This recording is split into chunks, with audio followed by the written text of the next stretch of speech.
At Morixa Tales, we believe in the power of storytelling. Our scripts weave together deep emotions and dramatic turns to deliver justice where it is most needed. Experience captivating mysteries where the truth eventually shines through, leaving a lasting impact on your heart and mind. I jolted awake at 3 a.m. The spot beside me was empty and cold. Through the window, I saw my husband quietly drive off in his truck. I followed him all the way to a deserted lakeshore, then froze as I watched him drag a heavy sack and dump it into the dark water. When the rescue team pulled it back up and tore the rough fabric open, my heart nearly stopped. What I saw inside made my whole body tremble. The man who'd been lying next to me for the past 5 years had been hiding something unforgivable in that sack. Thank you so much for being here. Your presence keeps this channel alive. I'd love to hear from you. What city and country are you watching from? Share in the comments so we can build this community together. Please keep in mind this story blends fictional details for entertainment and educational purposes. Any resemblance to particular names or places is coincidental. That said, the core message I'm offering here is something I hope will inspire and guide you. 5 years. That's how long I thought I had it all figured out. My name is Hannah Preston, and for half a decade I believed I was living the American dream in Kalispell, Montana, a small city cradled between the Flathead Valley and the stunning Rocky Mountains. My husband Jason was everything a woman could ask for on paper: a successful real estate manager. Charming smile, strong shoulders that seemed built to carry the weight of the world. Our neighbors, the Hendersons, always said we were the perfect couple at every summer barbecue. I used to smile at that compliment. Now I wonder if I was just too blind to see the cracks forming beneath the surface. It started 3 months ago. Subtle changes I tried to convince myself were nothing. Jason became distant, his warm brown eyes turning cold whenever I asked about his day. He'd snap at me over trivial things: dishes left in the sink, my car parked too close to his precious pickup truck. He started coming home late, always with excuses about difficult clients or property showings that ran long. His phone, which used to sit carelessly on the kitchen counter, was now glued to his hand. Screen down passcode changed. And then there was the perfume. Not mine. A sweet floral scent that clung to his shirts when I did the laundry, so faint I thought maybe I was imagining it. I told myself I was being paranoid, that 8 years together, 3 dating, 5 married meant I should trust him. I buried my doubts beneath forced smiles and silent prayers that whatever storm was brewing would pass. But on the night of September 15th, 2023, everything I thought I knew came crashing down. It was just past 9 o'clock when my phone rang. The screen lit up with Dad glowing in the darkness of our living room. Jason was supposedly at a late meeting again. I answered on the second ring. Hannah. My father's voice was barely above a whisper, tight with something I'd never heard from him before: fear. Thomas Grant. My 60-year-old father was a retired carpenter, a man who'd built half the decks in Kalispell with his own hands, who'd taught me how to fix a leaking faucet when I was 10, who never raised his voice even when I wrecked his truck at 16. Hearing him sound like this sent ice through my veins. Dad, what's wrong? I need to see you tonight. Right now, if you can. His words came fast, urgent. It's important, sweetheart. Very important, but don't... He paused and I heard him take a shaky breath. Don't tell Jason, please. My stomach dropped. Dad, you're scaring me. What's going on? Not over the phone. Just come to the house. I'll explain everything when you get here. There was a shuffling sound in the background, like he was moving around quickly. Hannah, I love you. Remember that. Before I could respond, the line went dead. I stared at my phone, my hands starting to tremble. My father had never spoken to me like that, never told me to hide something from Jason, never sounded so desperate. I grabbed my coat and keys without thinking, scribbling a quick note for Jason. Dad called, going to check on him. Be back soon. The drive to my father's house normally took 20 minutes, but that night it felt like hours. Kalispell was quiet under a pale September moon, the streets lined with golden larches and evergreens that cast long shadows across the pavement. I passed the Safeway where Dad and I used to buy groceries every Sunday, the old courthouse downtown, the turnoff to Flathead Lake, where he'd taught me to fish. My mind raced with possibilities. Was he sick? Had something happened? Why couldn't he tell Jason? My father's house sat at the end of a gravel driveway on the outskirts of town, a modest 2-bedroom cabin he'd built himself 30 years ago. As my headlights swept across the property, my breath caught in my throat. The front door was wide open, swinging slightly in the autumn breeze. Every light in the house was off. I pulled up slowly, gravel crunching under my tires, and killed the engine. The silence that followed was deafening. No crickets, no wind through the pines, just an eerie, suffocating quiet. I tried calling my father's cell phone.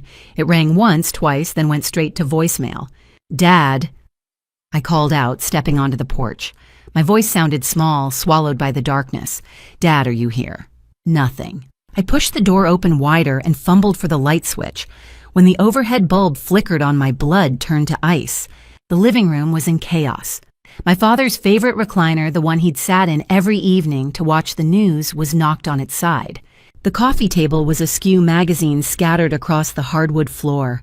And there, near the overturned chair, were small dark spots that made my stomach lurch. Blood.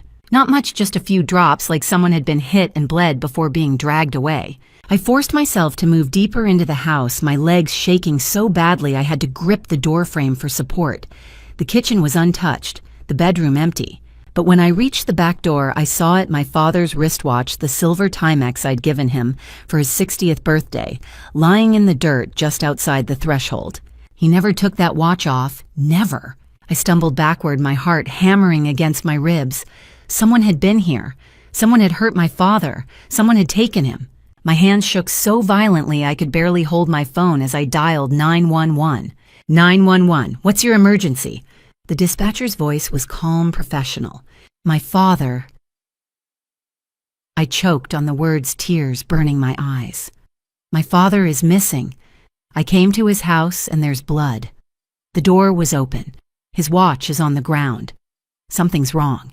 Something's really wrong. Ma'am, I need you to stay calm. What's the address? I rattled off the address, my voice cracking with every syllable. The dispatcher assured me officers were on their way, told me not to touch anything, told me to wait outside. But I couldn't move.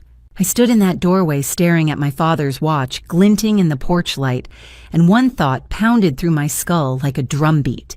Where is my father? And who did this to him?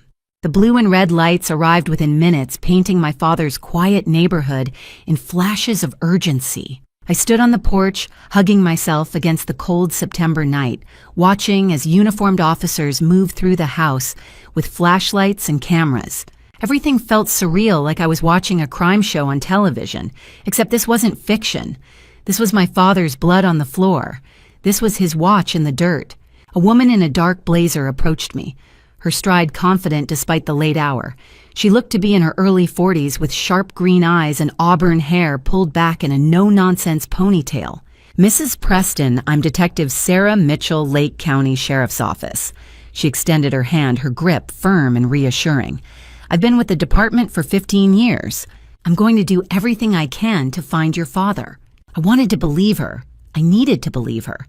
Detective Mitchell led me to one of the patrol cars and took my statement, her pen moving steadily across a small notepad as I recounted everything: the phone call, my father's frightened voice, the chaos inside the house. She listened without interrupting, occasionally, nodding, her expression carefully neutral. "Did your father mention any conflicts recently?" she asked. "Anyone who might want to hurt him? Old disputes, money, troubles, anything unusual?" I shook my head, my throat tight. "No, Dad's lived here for 30 years. Everyone knows him. He built half the decks in town. He doesn't have enemies." "What about his personal life? Any recent changes? New relationships?" "He's been alone since Mom died 8 years ago. He's just Dad. He fixes things. He fishes. He watches Jeopardy every night at 7. My voice cracked. "He's not the kind of person who disappears." Ooh. Detective Mitchell's eyes softened slightly. "We're going to process the scene, put out a BOLOB on the lookout for your father and his vehicle. Does he drive a blue Ford F1 50/2015? The details tumbled out automatically. License plate MT47826. She wrote it down. "Good, we'll get that out immediately." She paused, studying my face. "Mrs. Preston, I know this is terrifying, but you need to go home and try to rest. We'll be working through the night. If anything changes, I'll call you immediately. You have my word. Rest." The word felt absurd, but she was right. I was shaking so hard I could barely stand, and the officers needed to work without me hovering. I nodded numbly and drove home through empty streets, my mind spinning with horrible possibilities. When I pulled into our driveway at 11 o'clock, Jason's truck was parked in its usual spot. The house was dark except for the porch light I'd left on. I found the note I'd written earlier still on the kitchen counter, untouched. Either Jason hadn't come home yet, or he'd come in through the garage without checking for messages. I climbed the stairs as quietly as I could. Our bedroom door was ajar, and in the dim glow from the hallway nightlight, I could see Jason's form under the blankets, his breathing deep and even. Asleep, or at least pretending to be. I didn't wake him. I didn't tell him what had happened. My father's warning echoed in my head. "Don't tell Jason, please." Instead, I changed into sweatpants and a t-shirt, then lay down on top of the covers, staring at the ceiling. Every creak of the house made me jump. Every car passing outside sent my heart racing. I kept seeing my father's overturned chair, the drops of blood, his watch lying in the dirt like a discarded thought. Sleep should have been impossible. But exhaustion is a strange thing. It pulls you under, even when your mind is screaming. Sometime after midnight, I drifted off into a restless, nightmare-filled doze. I woke to the sound of an engine starting. My eyes snapped open, disoriented. The red numbers on the alarm clock read 3:04 a.m. Beside me, Jason's side of the bed was empty, the sheets thrown back. I sat up, my pulse quickening, and heard the unmistakable rumble of his pickup truck in the driveway below. I scrambled to the window and peered through the blinds just in time to see Jason's truck pulling out onto the street headlights, cutting through the pre-dawn darkness. Where was he going at 3 in the morning? Jason never went out at night, never. He was obsessive about his sleep schedule, always in bed by 10, always up at 6:30. And yet there he was, driving away from our house in the middle of the night, less than 6 hours after my father had vanished. "Don't tell Jason." My father's voice, that fear in his tone. Before I could second-guess myself, I grabbed my keys and coat and ran downstairs. My hands were shaking as I started my car, keeping the headlights off until I was out of the driveway. I followed at a distance, staying far enough back that he wouldn't notice, close enough that I wouldn't lose him. Jason drove south away from town toward Flathead Lake. The roads were empty at this hour, just me and him and the occasional deer crossing through the headlight beams. The mountains loomed black against a sky full of stars, and a thin crescent moon hung low on the horizon, offering barely enough light to see by. He turned onto a dirt access road that led down to the lake, a remote spot where locals sometimes launched fishing boats in the summer. I killed my engine and coasted to a stop about 200 yards back, hidden behind a cluster of pine trees. My breath fogged the windshield as I watched. Jason parked near the water's edge and got out. For a moment, he just stood there looking around, as if checking to make sure he was alone. Then he walked to the back of his truck and dropped the tailgate. What happened next made my blood turn to ice. He reached into the truck bed and pulled out a large burlap sack, the kind used for landscaping or construction debris. It was bulky, awkward, and clearly heavy. He had to use both hands to drag it to the edge of the tailgate, grunting with effort. Even from where I sat, even in the pale, inadequate moonlight, I could see the shape. Long, thick in the middle, narrower at the ends, the shape of a person. Oh God, no. Jason hoisted the sack, dragged it really to the rocky shore. Then with one hard shove, he pushed it into the water. It hit with a dull splash and immediately began to sink, pulled down by whatever weight was inside. Within seconds, it disappeared beneath the dark surface of Flathead Lake. Jason stood there for a moment, breathing hard, staring at the water. Then he wiped his hands on his jeans, climbed back into his truck, and drove away. I sat frozen, my mind refusing to process what I'd just witnessed. My husband, the man I'd shared a bed with for 5 years, the man who kissed me goodbye every morning, had just thrown something into the lake. Something that looked like a body. Something that could be my father. My hands were shaking so violently I could barely hold my phone. I waited until Jason's taillights disappeared around the bend. Then I dialed 911 for the second time that night. 911, what's your emergency? My husband... The words came out strangled, barely human. My husband just threw something into Flathead Lake, a big sack. I choked on a sob. I think it might be my father. Oh God, I think he killed my father. By the time the first responders arrived at Flathead Lake, the eastern sky was beginning to lighten, not quite sunrise, but that pale, ghostly pre-dawn glow that turns everything gray. I stood shivering on the rocky shore, wrapped in a scratchy wool blanket one of the deputies had draped over my shoulders, watching as the Lake County Sheriff's dive team unloaded equipment from their van. Detective Sarah Mitchell was already there, moving between officers with purposeful efficiency. When she saw me, she walked over, her expression grim. "Show me exactly where he threw it in." I pointed with a trembling hand to the spot about 30 yards offshore, marked now by a floating buoy one of the divers had tossed out. "Right there." He dragged the sack to the edge and just pushed it in. It sank so fast. Sarah nodded and turned to the dive team leader, a stocky man in his 50s with a weathered face. "Water temp, 48 degrees, he replied, pulling on a wetsuit. "Visibility's maybe 10 feet with lights. If there's someone in that sack, hypothermia will have set in fast, but the cold water also slows everything down. There's a chance." A chance. That single word kept me breathing. 3 divers entered the water at 4:47 a.m. I watched their lights disappear beneath the surface, leaving only ripples expanding outward in the darkness. Minutes crawled by. 10, 20, 30. I couldn't feel my fingers anymore, couldn't feel my feet. All I could do was stare at that black water and pray. At 5:38 a.m., just as the sun crested the mountains and painted the lake gold, one of the divers surfaced, shouting and waving. Within seconds, the other 2 emerged, hauling something between them, a sodden, mud-stained burlap sack water streaming from its seams. They dragged it onto the shore, and 2 EMTs rushed forward with a medical kit. One of them produced a knife and slit the sack open. What I saw inside stopped my heart. A man, pale, motionless. His clothes soaked through his skin, tinged blue-gray. Bruises covered his face and arms, dark purple welts that looked like they'd been made with fists or something worse. His lips were a horrible shade of violet. But it was his watch, the silver Timex on his left wrist, that made me scream. "Dad." I tried to run forward, but Sarah caught me, holding me back as the EMTs swarmed over my father's body. One of them pressed 2 fingers to his neck, then looked up sharply. "I've got a pulse. Weak and thready, but it's there. Get the AED readies." They worked with terrifying speed, ripping open his shirt, attaching electrode pads, tilting his head back to clear his airway. Water poured from his mouth as they turned him on his side. One EMT started chest compressions, while another fitted an oxygen mask over his face. "Come on, Thomas," the lead EMT muttered, pumping rhythmically. "Stay with us, come on." I couldn't breathe. I couldn't think. My father, my strong, steady father who'd taught me to tie my shoes and drive a stick shift, was lying on the ground like a broken doll, and I couldn't do anything but watch.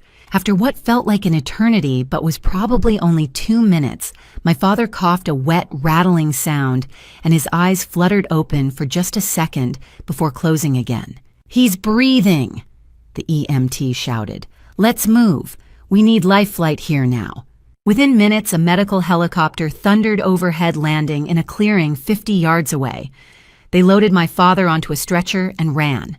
I barely remember climbing into Detective Mitchell's patrol car, barely remember the frantic drive to Providence St. Joseph Medical Center in Polson, where the helicopter had already arrived. All I remember is the blood roaring in my ears, and one thought over and over: he's alive.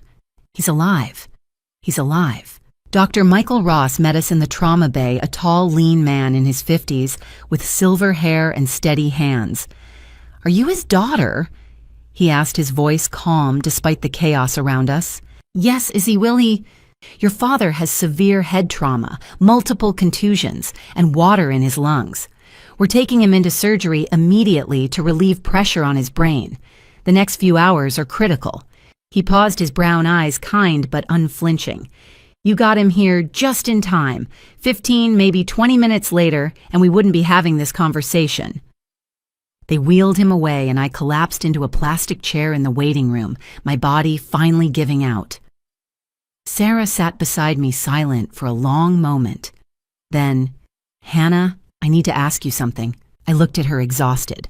"Are you absolutely certain it was Jason you saw at the lake?" The question hit me like a slap. Yes, it was him. His truck, his jacket, his... "In the dark," Sarah interrupted gently. "From 200 yards away. No video, no photographs. A defense attorney will tear that apart in court. They'll say you were in shock that you couldn't possibly identify someone in those conditions." She leaned forward. "I believe you, but belief isn't enough. We need hard evidence. My father, when he wakes up, he'll tell you." "If he wakes up," Sarah said quietly, "and if he remembers." The words hung between us like a guillotine blade. 3 hours later, Dr. Ross emerged from surgery pulling off his gloves. I shot to my feet. "He made it through," Dr. Ross said, and I nearly collapsed with relief. "The surgery was successful. We've stabilized the bleeding and reduced the swelling, but..." He hesitated. "Mrs. Preston, your father suffered a significant traumatic brain injury. It's very likely he'll experience retrograde amnesia memory loss surrounding the event. He may not remember who attacked him. He may not remember the attack at all." I stared at him, the relief curdling into something cold and bitter. My father was alive, but the one person who could identify his attacker might not remember a thing. And Jason somewhere out there was still free.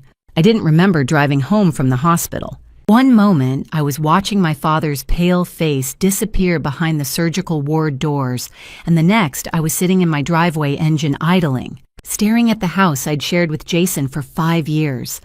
The house that suddenly felt like a crime scene. It was nearly 10 in the morning on September 16th when I finally dragged myself inside. The note I'd scribbled the night before still sat on the kitchen counter. Dad called, going to check on him. Be back soon. Such innocent words. I'd had no idea then that within hours I'd be watching my husband dump my father into a lake. I couldn't bring myself to go upstairs to our bedroom. Instead, I collapsed on the living room couch, still wearing yesterday's clothes, and closed my eyes. Sleep came in jagged fragments full of dark water and burlap sacks and my father's blue lips. The pounding on the door woke me 3 hours later. I stumbled to answer it disoriented and found Detective Sarah Mitchell flanked by 2 uniformed officers. Behind them, a patrol car sat in the driveway, lights flashing. "Hannah," Sarah said, her voice tight. "Is Jason here?" "No, I haven't seen him since..." I stopped, the memory flooding back. "Since I followed him to the lake." "We have a warrant for his arrest. Attempted murder assault with intent to kill." She held up the document. "We need to search the premises." I stepped aside, numb. "Search whatever you want. He's not here." They moved through the house with methodical efficiency, upstairs, downstairs, garage, basement. 15 minutes later, Sarah returned to the living room, her jaw set. "His truck's gone. Clothes missing from the closet. Looks like he packed in a hurry and ran." "How long ago?" I asked. "Hard to say. Could have been right after he got back from the lake or later this morning." She studied me. "When's the last time you actually saw him in this house?" I thought back. "Last night around 11. He was in bed asleep or pretending to be. I didn't wake him. Then at 3 a.m., I heard his truck start. I followed him to the lake, and after that..." I shook my head. "I went straight to the hospital. I haven't been home until just now." Sarah nodded slowly. "So he could have come back here, grabbed his things, and disappeared hours ago. We've issued a BOLO for his vehicle, but Montana's a big state with a lot of back roads. If he's smart, he's already across the border into Canada or Idaho." The reality of it hit me like a punch to the gut. Jason was gone. My father's attacker was out there somewhere free, while Dad lay unconscious in a hospital bed. "What about the evidence at my father's house?" I asked desperately. "Fingerprints, DNA, something." Sarah's expression turned grim. "That's the problem. Come with me, I need to show you something." 20 minutes later, we stood in my father's living room, now cordoned off with yellow crime scene tape. A forensics technician was packing up equipment, and Sarah led me to a spot near the overturned chair where I'd seen blood 2 nights ago. "We found clear fingerprints here, and on the back door handle," Sarah explained, pointing. "We also found boot prints in the dirt outside size 11 distinctive tread pattern. But here's the issue." She pulled out her phone and showed me a photograph of a fingerprint analysis. These prints don't match Jason. I stared at her. What? The fingerprints belong to someone else. A man based on the size and ridge patterns, but not your husband. Same with the boot prints we checked Jason's shoes from your house. Different size, different tread. That's impossible. I saw him. You saw someone throw a sack into the lake, Sarah interrupted gently. In the dark from 200 yards away after a traumatic night. Hannah, I believe you. But a defense attorney will destroy this in court. They'll argue you were in shock, that visibility was poor, that you wanted to believe it was Jason because of the tension in your marriage. But the truck, it was his truck. A Ford F-150, one of the most common vehicles in Montana. Sarah's voice was firm, but not unkind. Without a clear photograph, without your father's testimony, without physical evidence placing Jason at the scene of the attack, all we have is circumstantial. And these fingerprints, they point to someone else being involved. I felt the ground shifting under me. You're saying there was an accomplice, or Jason hired someone to do the actual attack while he handled disposal? Sarah crossed her arms. Either way, we need more. We need motive, we need connection, we need something concrete that ties Jason to this crime. Motive. The word echoed in my head as we drove back to my house. What reason would Jason have to want my father dead money? My father wasn't wealthy, just a retired carpenter with a modest savings account. A grudge they'd always gotten along fine, or so I'd thought, unless there was something I didn't know, something Jason had been hiding. I spent the rest of that day and all of September 17th searching. I went through Jason's home office, his dresser drawers, the pockets of jackets hanging in our closet. I felt like a stranger in my own house, discovering that I'd been living with a man I didn't really know at all. It was late afternoon on the 17th when I found the box. It was shoved far back in the bottom drawer of Jason's nightstand, beneath a tangle of old charging cables and expired warranties. A plain wooden cigar box, the kind you can buy at any craft store. My hands shook as I lifted the lid. Inside were letters. At least a dozen of them written on pale pink stationery in looping feminine handwriting.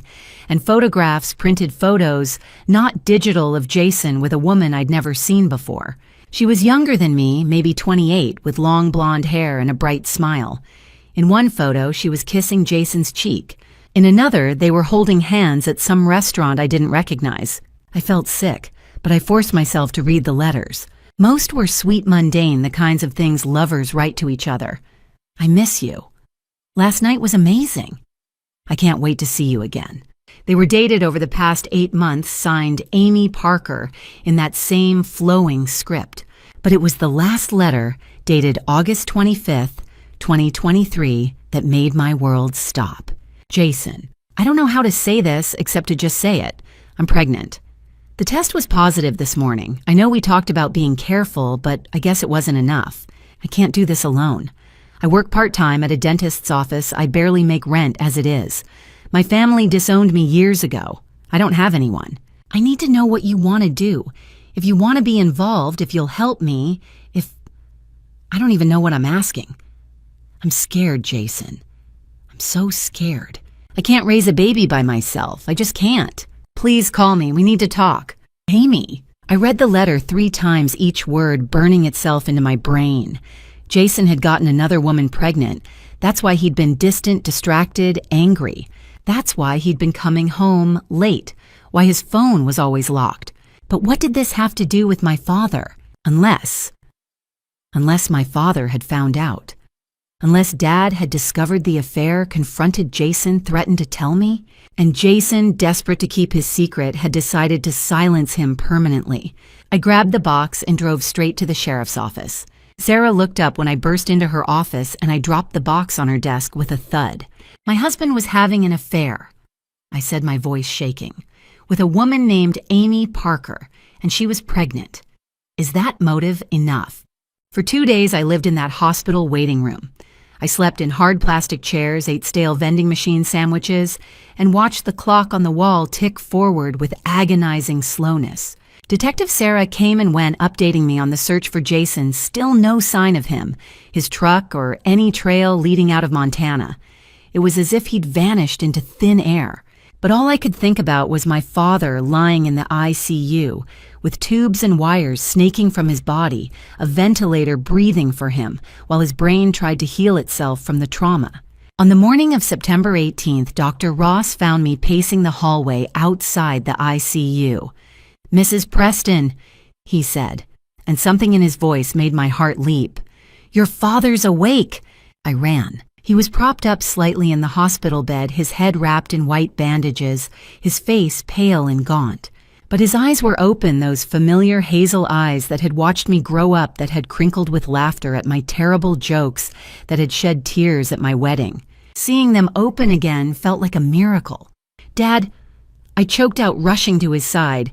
I grabbed his hand, carefully mindful of the IV line taped to his skin. "Dad, oh my God, you're awake!" His fingers tightened weakly around mine. When he spoke, his voice was hoarse, barely above a whisper. "Hannah, baby girl." Tears streamed down my face. "I'm here. I'm right here. You're going to be okay." But then I saw the confusion in his eyes, the way his brow furrowed as he looked around the room. Where am I?" "Providence St. Joseph Medical Center. You've been here for 2 days. You had surgery." I swallowed hard. "Dad, do you remember what happened?" He closed his eyes, and for a long moment I thought he'd fallen asleep again. But then he spoke, his voice thick with frustration and something that sounded like fear. I was home. It was night. I heard something outside in the backyard, a noise like someone was... He trailed off, his face contorting with effort. I went to check, and then darkness. Everything just went black. "Do you remember who it was? Did you see anyone?" "No." The word came out like a sob. "I don't remember Hannah. I don't remember anything after hearing that noise. Who did this to me? Why can't I remember?" Dr. Ross stepped forward, then his expression sympathetic. "Mr. Grant, what you're experiencing is called retrograde amnesia. It's very common after traumatic brain injuries. The brain essentially protects itself by blocking out the trauma. Sometimes those memories come back in a few weeks, a few months. Sometimes they don't come back at all." My father's hand went limp in mine. "So I might never remember." "It's possible," Dr. Ross admitted. "But you're alive, sir. That's what matters. You're going to recover." I wanted to believe that was enough. But as I looked at my father's anguished face, I knew the truth without his testimony. Without him being able to identify his attacker, Jason had a chance of walking free. Detective Sarah arrived an hour later with a notepad and a tape recorder. She was gentle with my father, asking him to recount everything he could remember about that night. But his story was the same. He heard a noise, went to investigate, and then nothing. No face, no voice, no clear memory of the attack itself. Sarah's disappointment was palpable. After she turned off the recorder, she pulled me aside into the hallway. "Without his testimony, this case just got a lot harder," she said bluntly. "We have circumstantial evidence, your eyewitness account, the affair, the letters. But a good defense attorney will argue reasonable doubt, and juries don't like convicting without solid proof." "What about Amy Parker?" I asked. "Have you found her? If we can prove Jason got her pregnant, if she'll testify..." Sarah's expression stopped me cold. "Hannah, I was going to tell you this later, but you should know now. Amy Parker is dead." The words hit me like a physical blow. "What?" "She died in a car accident on September 1st, 2 weeks ago." Sarah pulled out her phone and showed me an official-looking document, a Montana Highway Patrol accident report. Her vehicle left the road on Highway 93 north of Whitefish and rolled down a cliff. She was pronounced dead at the scene. I stared at the report, my mind reeling. September 1st. That was 2 weeks before my father was attacked. 2 weeks before Jason tried to kill him. "Do you think Jason..." "The accident was investigated thoroughly," Sarah interrupted. "No signs of foul play, no evidence of brake tampering, no other vehicles involved. Her car hit a patch of black ice.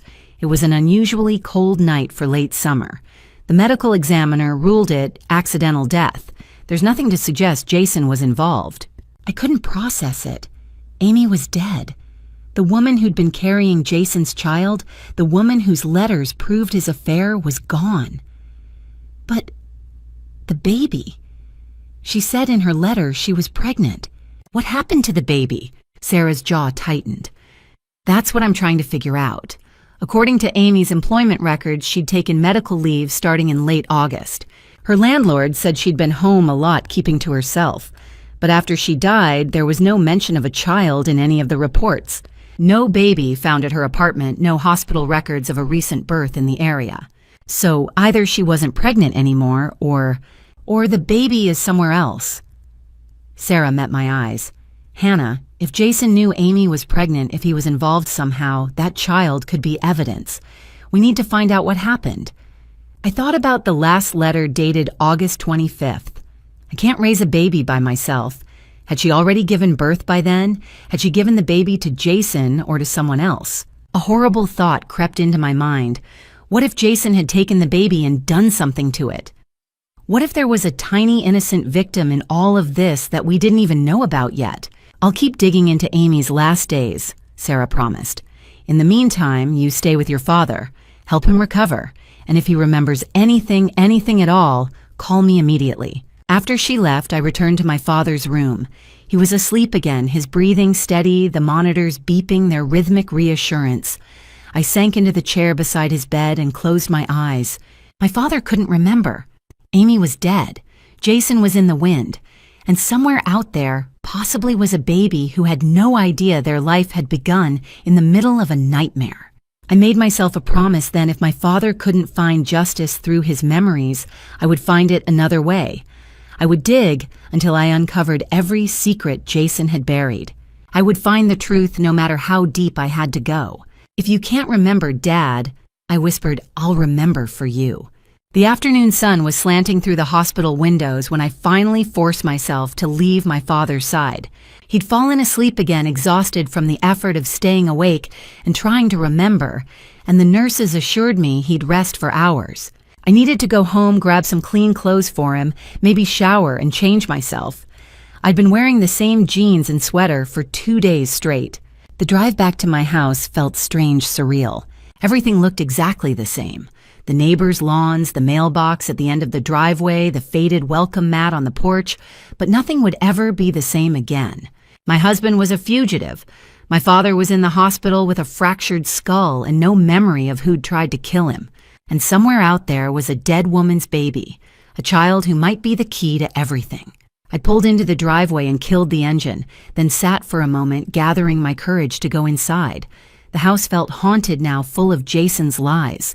But as I approached the front door, I saw her. A woman stood on my porch clutching a crying baby against her chest. She was middle-aged, maybe 45, with dark hair pulled back in a bun and worry lines etched deep around her eyes. Latina by her features, dressed in jeans and a worn cardigan despite the mild September weather. The baby in her arms was wailing a thin, desperate sound that made my chest tighten. "Excuse me," I said carefully, my hand instinctively moving toward my phone. "Can I help you?" The woman's head snapped up and I saw fear flash across her face. Her eyes were red-rimmed like she'd been crying. "You are Mrs. Preston Hannah Preston." My stomach dropped. "Yes, who are you?" "My name is Maria." Her voice was heavily accented, trembling. "I am so sorry. I am so sorry. But I cannot keep this baby anymore. I am scared." The baby's cries grew louder, more frantic. I could see now that it was tiny, newborn tiny, with a scrunched-up red face and flailing fists. "I don't understand," I said, stepping closer. "Whose baby is that?" "Your husband, Jason." Maria's hands shook as she tried to soothe the crying infant. "He came to me 3 days ago. He said he needed someone to watch his baby just for a few days while he took care of some business. He paid me $500 cash. I did not ask questions." Her voice broke. "But then I saw the news. They say he is wanted for attempted murder. They say he tried to kill someone. I cannot be involved in this. I have my own family. I cannot go to jail." The world tilted sideways. Jason had a baby. Jason had brought a baby to this woman 3 days ago, the same night he'd tried to drown my father. "Where did he get the baby?" I asked, my voice barely steady. "I don't know. He just showed up at my door with the diaper bag and said it was his son, that the mother could not take care of him. He said he would come back in a few days. Maria's eyes filled with tears, but he did not come back, and now I see his picture on TV and I am frightened. I am so frightened. The baby was screaming now, his cries piercing the afternoon air. Maria thrust him toward me along with a battered diaper bag. "Please, you are his wife. You must take him. I cannot keep him. I have to go." "Wait." I reached out instinctively, taking the baby even as my mind reeled. He was so light, so fragile. "Maria, wait. I need your contact information. The police will want to talk to you." But she was already backing away, shaking her head violently. "No, no police. I am sorry. I am so sorry." And then she turned and ran, literally ran down my driveway to a beat-up sedan parked on the street. Within seconds, she was gone. I stood on my porch holding a screaming baby, my heart pounding so hard I thought it might burst. This was Jason's son. This had to be Amy Parker's baby, the child she'd written about in her letter, the child she'd said she couldn't raise alone. But Amy was dead, and Jason had taken their son and dumped him with a stranger, then vanished. The baby's cries pulled me back to the present. He was hungry, I could tell, by the desperate rhythmic quality of his wails.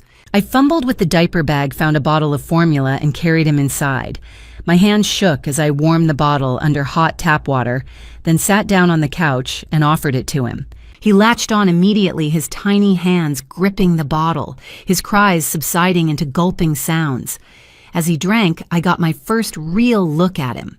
He couldn't have been more than 2 or 3 weeks old, with a dusting of dark hair and skin still blotchy and new. He was beautiful, and he was evidence. I called 911 for what felt like the 100th time in 3 days. "I need to report an abandoned child." I told the dispatcher, my voice surprisingly calm, considering the baby in my arms and the chaos in my head. An hour later, I was back at the hospital, this time in the pediatric wing. A kind-faced nurse named Linda Patterson, who looked to be in her early 60s, with silver-streaked hair and gentle hands, examined the baby while I explained what had happened. "He's about 2 weeks old, maybe a bit older," Nurse Patterson said, checking his reflexes and measuring his length. "Healthy weight, no signs of abuse or neglect. Whoever was caring for him did a decent job." She wrapped him in a clean blanket and handed him back to me. "But he'll need to stay here for observation just to be safe, and we'll need to notify Child Protective Services." Detective Sarah arrived shortly after, her expression grim. She listened to my account of Maria the diaper bag, Jason's instructions from 3 days ago. "We'll try to track down this Maria," Sarah said, making notes. "But if she's undocumented, she's probably long gone. People get scared when they see murder warrants on TV." She looked at the sleeping baby in the hospital bassinet. "We'll run a DNA test, compare his profile to samples we took from your house. If this is Jason's biological child, it confirms the affair and it gives us more motive." I stared down at the tiny sleeping face. 2 weeks old, born right around the time Amy Parker died in that car accident. Was it possible she'd given birth, handed the baby to Jason, and then driven off that cliff? Or had something more sinister happened? "Do you think Jason killed her?" I whispered. Sarah's jaw tightened. "I don't know yet, but we're going to find out." As I watched the baby sleep, a single thought echoed through my mind. Is this my husband's son? Is this Amy's child? And what kind of monster abandons his own baby to cover up a crime? A week passed in a blur of sleepless nights and bottle feedings. The baby, this tiny innocent stranger who'd been thrust into my arms by a terrified woman, stayed with me under temporary emergency foster care while the state sorted through the legal mess. I'd converted Jason's home office into a makeshift nursery, unable to bear the thought of putting the baby in our bedroom, the room I'd shared with the man who'd abandoned him. I named him Noah. It felt right somehow, a name that meant rest or comfort, though neither of us were getting much of either. Noah was a good baby, all things considered. He ate well, slept in fits and starts, and had these dark blue eyes that seemed to look right through me, searching for answers I didn't have. On the morning of September 25th, Detective Sarah called. "Hannah, the DNA results are in. Can you come to my office?" My heart dropped into my stomach. I bundled Noah into his car seat, Maria's battered diaper bag had included one "thank God," and drove to the Lake County Sheriff's Office with my hands white-knuckled on the steering wheel. Sarah's office was a small, cramped space that smelled like burnt coffee and old paperwork. She gestured for me to sit, and I did, settling Noah's carrier on the chair beside me. He was asleep, his tiny chest rising and falling, peacefully oblivious to the bomb about to drop. "I'll cut to the chase," Sarah said, sliding a manila folder across the desk. "We ran Noah's DNA against samples from your house, Jason's toothbrush, his hairbrush, some clothing. The lab results came back this morning." I opened the folder with shaking hands. The document inside was full of scientific terminology I barely understood, but one number leaped out at me, printed in bold 99.9% probability of paternity. "It's a match," Sarah confirmed. "Noah is Jason Preston's biological son." Even though I'd known, had suspected from the moment Maria mentioned Jason's name, hearing it, confirmed, felt like a punch to the gut. My husband had fathered a child with another woman. My husband had abandoned that child to cover up attempted murder. "So it's true," I whispered. Amy was pregnant. She had his baby. According to medical records, I pulled, Amy gave birth at Kalispell Regional Medical Center on September 2nd. A healthy baby boy, 7 pounds 2 ounces. She listed no father on the birth certificate, checked herself out after 24 hours against medical advice, and then Sarah's jaw tightened. 24 hours later, she drove off Highway 93 and died. September 2nd, one day after Noah was born. The timeline made horrible sense now. "You think she gave Noah to Jason and then killed herself?" I asked, my voice hollow. I think Amy Parker was a young woman with no family, no support system, working part-time at a dental office, making barely above minimum wage. I think she found out she was pregnant by a married man who was already paying her $2,000 a month to keep quiet about their affair. Sarah pulled out another document, bank statements with highlighted lines. Jason had been wiring her money since January, every month like clockwork, $2,000. I did the math quickly. 8 months. $16,000. Money I'd never known about, siphoned from our joint account. But then she got pregnant. Sarah continued, and $2,000 a month wasn't going to cut it anymore. Maybe she asked Jason for more. Maybe she threatened to tell you to tell your father. And Jason panicked. So he took the baby, and then... I couldn't finish the sentence. We may never know if Amy's death was truly an accident or if Jason had a hand in it. The crash scene was clean, no evidence of foul play, no signs of another vehicle. It's possible she was suffering from postpartum depression and genuinely lost control of the car. Sarah's expression was carefully neutral. Or it's possible Jason made it look like an accident. But without more evidence, we can't prove it either way. I looked down at Noah, still sleeping peacefully. This tiny person had lost his mother within days of being born, and his father had dumped him with a stranger. "There's more," Sarah said, pulling out yet another stack of papers. "I subpoenaed Jason's financial records as part of the investigation. Hannah, your husband, is drowning in debt." She spread the documents across her desk, credit card statements, loan papers, investment prospectuses, with red foreclosure notice stamps. Jason owes $150,000. He got involved in some bad real estate deals 2 years ago, bought properties in Whitefish that were supposed to flip for a profit, but the market tanked. The bank's been threatening foreclosure. Collection agencies have been calling. He's been hiding it from you, paying minimum payments with cash advances from other cards. $150,000. I felt sick. "And then there's your father," Sarah said quietly. "Thomas Grant has assets totaling $800,000, his house, which is paid off and worth about $400,000, $200,000 in retirement savings, and a $200,000 life insurance policy that names you as the sole beneficiary." She let that sink in. According to Montana law, if Thomas died and you inherited Jason as your spouse, would have legal claim to half of those marital assets in the event of a divorce. Or all of it if you stayed married and pooled the inheritance. That's $400,000, more than enough to cover his debts and then some. The room tilted. "So he tried to kill my father for money." "That's the motive, yes." Desperate man drowning in debt, just lost $16,000 supporting a mistress, now has a newborn son to worry about, and he sees a way out, kill his father-in-law. Make it look like an accident or a robbery gone wrong and wait for the inheritance to roll in. But you found him, I said slowly. My father survived, so the plan failed, which is why Jason ran. Sarah closed the folders. He knew once your father woke up, once we started digging into his finances, it would all come out. A thought struck me. What about Jason's lawyer? Can he argue that this is all circumstantial? Sarah's mouth twisted. Oh, he already is. Martin Cole Jason retained him the day after your father was found. Cole is one of the most expensive defense attorneys in Montana, which tells me Jason planned for this possibility.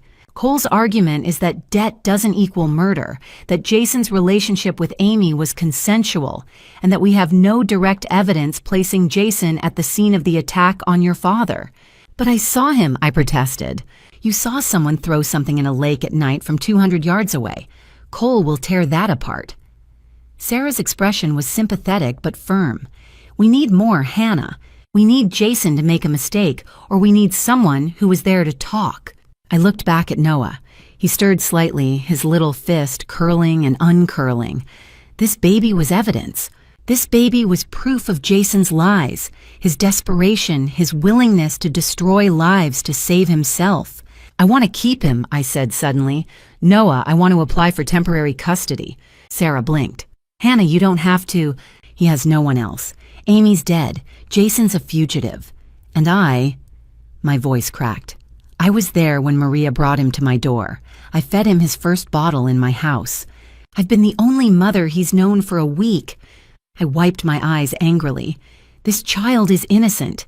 He doesn't deserve to be shuffled into the foster system because his father is a monster. Sarah studied me for a long moment, then nodded.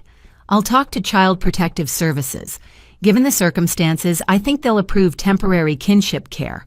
But Hannah, if Jason is caught when he's caught, this baby will be evidence in a criminal trial. You need to be prepared for that. I know. I reached down and gently stroked Noah's soft hair. But he's also a person, and he deserves someone to fight for him. As I carried Noah back to the car, the weight of everything pressing down on me, I made another silent promise I would protect this child. I would find the truth about his mother's death. And I would make sure Jason answered for every single life he'd destroyed. Detective Sarah's call came on the morning of October 3rd, just as I was feeding Noah his breakfast bottle. Hannah, you need to sit down for this. Her voice was tight. Jason turned himself in. I nearly dropped the phone. What? He walked into the sheriff's office an hour ago with his attorney, Martin Cole. They're processing him now, and there's a bail hearing scheduled for this afternoon at 2. You should be there. My hands went numb. After 2 weeks of silence, of wondering where he was hiding, Jason had simply appeared. Like he'd never been gone at all. I arrived at the Lake County Courthouse just before 2, leaving Noah with a social worker who'd been helping me navigate the foster care paperwork. The courthouse was an old brick building downtown, its interior all polished wood and echoing hallways. I'd been here once before years ago for jury duty. It had felt so official then, so safe. Now it felt like a trap. Detective Sarah met me outside the courtroom. The prosecutor is Karen Phillips. She's good experienced. She's going to argue for no bail, but she trailed off, her jaw tight. Just be prepared. The courtroom was smaller than I'd expected, with rows of wooden benches and a raised judge's bench at the front. And there at the defense table sat Jason. He looked different. Thinner, maybe his face drawn and stubbled. He wore a dress shirt and slacks clearly provided by his lawyer, and his hands were cuffed in front of him. When I walked in, his eyes found mine across the room. He didn't smile, didn't frown, just looked at me like I was a stranger. I forced myself to sit in the gallery behind the prosecution table, my hands clenched in my lap. All rise, the bailiff announced. The Honorable Judge Henry Morrison presiding. The judge was a lean man in his 60s with iron gray hair and a no-nonsense expression. He settled into his seat and reviewed the papers in front of him. We're here for a bail hearing in the matter of State of Montana versus Jason Preston. Counsel, state your appearances. A woman in a navy suit stood. Karen Phillips, Deputy County Attorney for the prosecution, Your Honor. Martin Cole rose smoothly, his expensive charcoal suit impeccable. Martin Cole for the defense, Your Honor. Proceed, Ms. Phillips. Karen Phillips didn't waste time. Your Honor, the state requests that bail be denied. Mr. Preston is charged with attempted first-degree murder and aggravated assault. After the alleged attack on Thomas Grant on September 15th, Mr. Preston fled. He was gone for over 2 weeks, during which time law enforcement conducted an extensive manhunt. The defendant has demonstrated he is a flight risk and a danger to the community. He should not be released. Judge Morrison turned to Martin Cole. Mr. Cole. Cole stood, projecting calm confidence. Your Honor, my client did not flee. He was frightened, understandably so, given that he was being accused of a heinous crime he did not commit. Mr. Preston retained my services and, upon my advice, voluntarily surrendered to authorities this morning. That is not the action of a guilty man trying to escape justice. He paused, letting that sink in. Furthermore, the evidence against my client is entirely circumstantial. The prosecution's case rests on the eyewitness testimony of Mrs. Hannah Preston, who claims she saw someone throw an object into Flathead Lake from approximately 200 meters away at 3 a.m. in near total darkness. She was, by her own admission, in a state of panic. No photographs, no video evidence exists. Karen Phillips started to object, but Cole held up a hand. Moreover, forensic analysis of the crime scene, Mr. Grant's home, revealed no fingerprints, no shoe prints, and no DNA belonging to my client. The actual physical evidence points to someone else being involved, and the alleged victim, Mr. Grant, cannot identify his attacker due to retrograde amnesia. Judge Morrison frowned. What about motive, Mr. Cole? The prosecution will argue financial motive, that my client was in debt and wanted to inherit his father-in-law's assets. But debt is not murder, Your Honor. Many Americans carry debt. That doesn't make them criminals. My client has no prior criminal record, has been a licensed real estate manager in Montana for 8 years, has strong community ties, and has a wife. And he paused delicately. A child here. He is not a flight risk. Karen Phillips shot to her feet. Your Honor, the defendant abandoned a newborn infant with a stranger before disappearing for 2 weeks. That does not suggest strong family ties. That infant's paternity has not been legally established, Cole countered smoothly. But regardless, my client is prepared to abide by any conditions this court deems appropriate. Electronic monitoring, travel restrictions, regular check-ins, whatever the court requires. Judge Morrison leaned back, his expression unreadable. The courtroom was silent except for the scratch of the court reporter's fingers on her machine. Finally, he spoke. Mr. Preston, stand. Jason stood, his cuffed hands resting on the table. The court finds that while the charges are serious, the evidence presented is largely circumstantial. The defendant's voluntary surrender weighs in his favor. However, the court also recognizes the severity of the allegations and the defendant's 2-week absence. Judge Morrison's voice was stern. Bail is set at $250,000. The defendant will surrender his passport, submit to electronic monitoring via ankle bracelet, and is prohibited from leaving the state of Montana. Additionally, the defendant is ordered to have no contact with Hannah Preston or Thomas Grant. Violation of any of these terms will result in immediate revocation of bail. The gavel struck. I felt like I'd been slapped. $250,000. It sounded like a lot, but I knew how bail worked. He'd only need 10% to a bail bondsman. $25,000. He could come up with that. He could walk free. And he did. Within an hour, Martin Cole had posted bond. I watched from the courthouse steps as Jason emerged, the ankle monitor visible beneath his pant leg. He paused at the top of the steps and his eyes found mine again. This time he smiled, cold, triumphant. I turned away, my stomach churning, and found Detective Sarah. He's out! He's actually out! I know. Her voice was rough with frustration. But he's not free, Hannah. That ankle monitor tracks his every move, and we're going to keep digging. He'll make a mistake. They always do.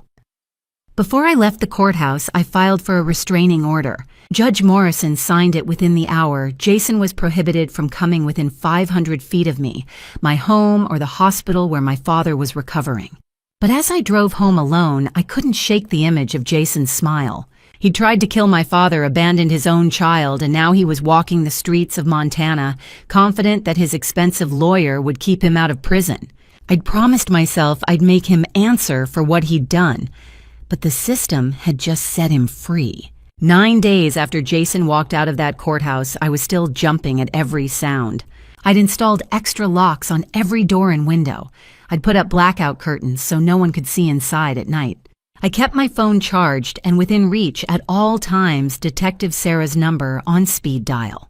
And I'd hired a babysitter, a college student named Jenna, to stay with Noah in the evenings, when I couldn't shake the feeling that something was coming. On the night of October 12th, that feeling proved right. It was just past 9 o'clock. Jenna was in the nursery putting Noah down for the night, and I was in the kitchen cleaning up dinner dishes, trying to convince myself I was safe in my own home. The restraining order was ironclad. Jason's ankle monitor would alert authorities if he came within 500 feet. He wouldn't dare. The pounding on the front door made me drop the plate I was holding. It shattered on the tile floor. "Hannah." Jason's voice slurred and loud. "Hannah, open the goddamn door. I need to talk to you." My blood turned to ice. I grabbed my phone with shaking hands and dialed 911. "This is 911. What's your emergency?" "My husband. My ex-husband. He's violating a restraining order. He's at my door right now, banging on it. I need help." "Ma'am, what's the address?" I rattled it off, my voice barely steady. Outside, Jason was still yelling. "Don't believe them, Hannah. The cops are framing me. They're lying to you. Just let me in and I'll explain everything." "Officers are en route," the dispatcher said calmly. "They'll be there in 8 to 10 minutes. Stay on the line with me. Lock yourself in a room if you can." 8 to 10 minutes. That felt like an eternity. "Hannah, I know you're in there." Jason's voice turned harder, angrier. "Don't make me—" The sound of shattering glass cut through the air. The side window, the small one next to the front door, exploded inward. I heard the scrape of the lock being turned from the inside. He was coming in. "He's breaking in," I told the dispatcher, my voice rising in panic. "He just smashed a window." "Stay on the line, ma'am. Help is coming." But help wasn't here yet. I heard the front door crash open, heard Jason's heavy footsteps in the foyer crunching over broken glass. I ran. Not toward the nursery. I couldn't lead him to Noah, but toward the stairs, toward the second floor, where I could lock myself in the bathroom, where there was a window I could climb out of if I had to. "Hannah." His voice echoed through the house. "Get back here." I took the stairs 2 at a time, my heart hammering so hard I thought it would burst. But Jason was faster. I heard him thundering up behind me, and when I reached the top of the staircase, all 13 steps, he was right there. "Don't run from me." He grabbed my arm, spinning me around. His breath reeked of whiskey, his eyes bloodshot and wild. "I'm trying to help you. They're setting me up. Your father, the cops, all of them, they want you to believe I'm a monster, but I'm not." "Let go of me." I yanked my arm free, backing toward the railing. "You tried to kill my father. You threw him in a lake. I didn't—" His voice cracked, desperate or furious, I couldn't tell which. "You saw someone in the dark, Hannah. You were scared, you were confused. It wasn't me. You have to believe me." "I saw you," I screamed back. "I saw your truck. I saw you throw that sack into the water. You're wrong." He took a step closer, his fists clenched. "It was dark. You were 200 yards away. You don't know what you saw, and now you're working with them, turning my own son against me." "He's not your son to claim anymore. You abandoned him." Jason's face twisted with rage. "He's my blood, and you're trying to take everything from me. The money, the kid, my freedom. You did this to yourself." My back hit the railing. Nowhere left to go. "You're drowning in debt. You had an affair. You tried to kill my father for his money, and now you're going to blame me." For a split second, something shifted in his expression. The desperation fell away, replaced by something cold and calculating. "You should have kept your mouth shut," he said quietly. And then he shoved me. It wasn't a push in anger, a heat-of-the-moment loss of control. It was deliberate, hard. Both hands on my shoulders, all his weight behind it. I felt myself lift off my feet, felt the empty air behind me, and then I was falling. I hit the stairs halfway down. My shoulder cracked against the edge of a step pane, exploding through my arm. I tried to grab the railing, but my hand slipped. I tumbled my head, slamming into the wall, my ribs hitting another step, and then another, until I landed in a heap at the bottom of the staircase. Everything went dark. When I came to, I was moving. Bright lights overhead. The wail of a siren. Someone was pressing something soft against my head gauze soaked through with blood. Awake, she's coming around. A paramedic's face swam into view. "Ma'am, can you hear me? You've had a fall. We're taking you to the hospital. Jason." I whispered the words scraping out of my throat. Blood filled my mouth. I must have bitten my tongue. He pushed me. "Your neighbor called 911. Police are at your house now. They've got him." Relief flooded through me, so intense I almost passed out again. "Noah, the baby." "The babysitter's safe. She locked herself in the nursery with the baby when she heard the commotion. They're both fine." I closed my eyes, tears streaming down my face. My head throbbed. My shoulders screamed. But Noah was safe. Jenna was safe. And Jason had finally made the mistake Detective Sarah said he would. "Ma'am," the paramedic said gently, "you're going to be okay. Just stay with me." As the ambulance raced toward the hospital, one thought cut through the pain he'd tried to kill me. In my own home in front of a camera I'd installed weeks ago, Jason had tried to kill me. This time he wouldn't walk free. I woke in a hospital bed for the second time in a month, my head pounding and my shoulders screaming with every breath. The fluorescent lights overhead were too bright, the antiseptic smell too sharp. A nurse, young, efficient, was checking my vitals when I blinked my eyes open. "Welcome back, Mrs. Preston," she said with a gentle smile. "You gave us quite a scare. How's your pain level, 1 to 10? 7. I rasped, my throat dry. "Maybe 8. She adjusted my IV, adding something that made the edges of the pain blur. "You have a mild concussion and 5 stitches above your left eyebrow.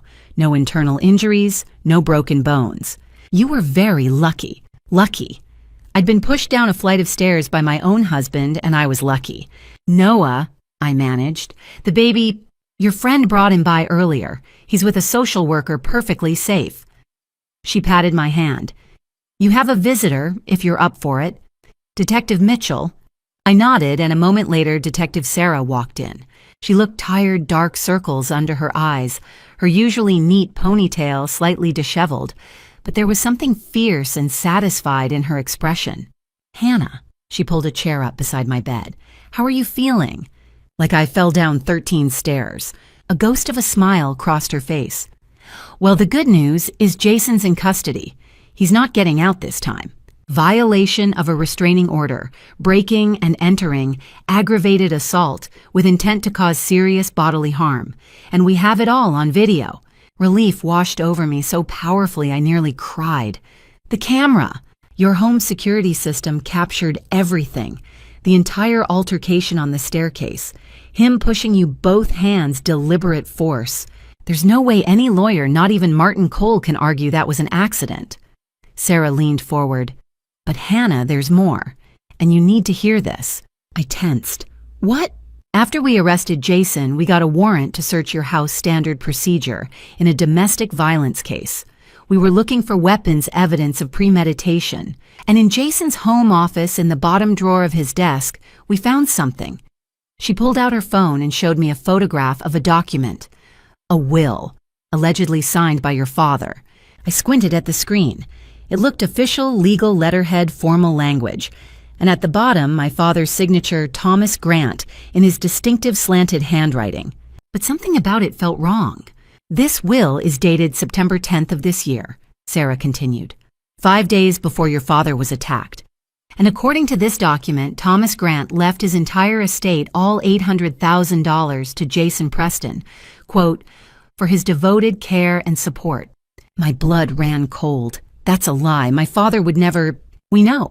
We had it analyzed by a forensic document examiner. Her name is Rebecca Morgan, 45 years old, 20 years of experience with the FBI, and now a private consultant. She's one of the best in the field." Sarah swiped to another image, a blown-up comparison of 2 signatures side by side. "This," Sarah said, pointing to the left signature, is your father's real signature from his driver's license and bank records. And this, she pointed to the right, is the signature on the forged will. To the untrained eye, they look identical, but Rebecca found discrepancies. She zoomed in further. The angle of the capital G in Grant is off by 3 degrees. The pen pressure is inconsistent. Your father had a steady hand from years of carpentry work, but the forger applied too much pressure at the beginning of each stroke and not enough at the end. And there's a slight tremor in the loops of the T and H that suggests someone was copying rather than writing naturally. I stared at the signatures, my stomach churning. Jason forged my father's signature. Not just that. Sarah swiped to yet another photo. When we arrested Jason at your house, we found these in his jacket pocket. 5 sheets of lined notebook paper covered in practice signatures. Thomas Grant, Thomas Grant, Thomas Grant, over and over, each one slightly different, each one getting closer to the real thing. He'd been practicing, I whispered. For weeks probably, maybe months. He was meticulous about it. Sarah's voice was hard. Jason didn't just try to kill your father on impulse, Hannah. This was planned. He forged a will, practiced the signature until he could almost pass it off as real, and then he arranged for your father to disappear. If Thomas had died, if you hadn't followed Jason to that lake, he would have produced this will and claimed the entire estate. I felt sick, not just angry, not just betrayed, but physically ill at the level of calculation, of cold-blooded premeditation. What about the real will, I asked. That's the nail in the coffin. Sarah pulled up one more document. Your father's actual will is on file with his attorney, Robert Hayes. I spoke with him this morning. He's 50 years old, been practicing estate law for 25 years, and he confirmed that Thomas Grant's will was executed on May 15, 2022, and has never been amended. The terms are clear. 90% of his assets go to you, 10% to charity. Jason isn't mentioned at all.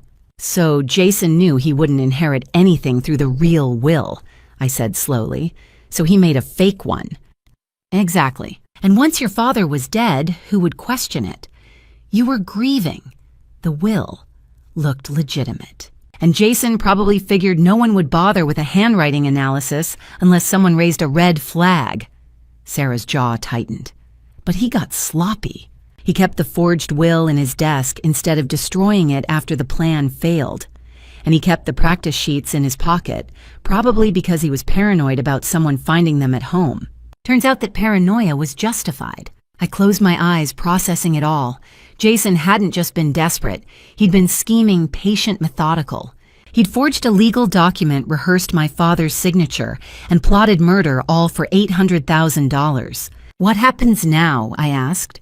Jason's being charged with forgery, fraud, and conspiracy to commit murder, in addition to the assault charges from last night. The forged will is evidence of premeditation, which strengthens the attempted murder case against him for what he did to your father. Between the video of him pushing you the forged will, the financial records showing his debt, and the circumstantial evidence from the lake, Sarah's expression was grim but satisfied. Jason's looking at decades in prison. Maybe life if the DA can make first-degree attempted murder stick. Good, I said, and I meant it. He deserves it. Sarah stood squeezing my hand gently. Get some rest, Hannah. You've been through hell, but you're safe now. Jason's not walking out of jail this time. As she left, I lay back against the pillows, my head throbbing, but my heart lighter than it had been in weeks. Jason had tried to take everything from me, my father, my safety, my future. But his own greed had finally destroyed him. 3 days after leaving the hospital, my stitches still tender and my ribs aching with every breath, I couldn't sit still anymore. Noah was safe with a social worker. Jason was in jail.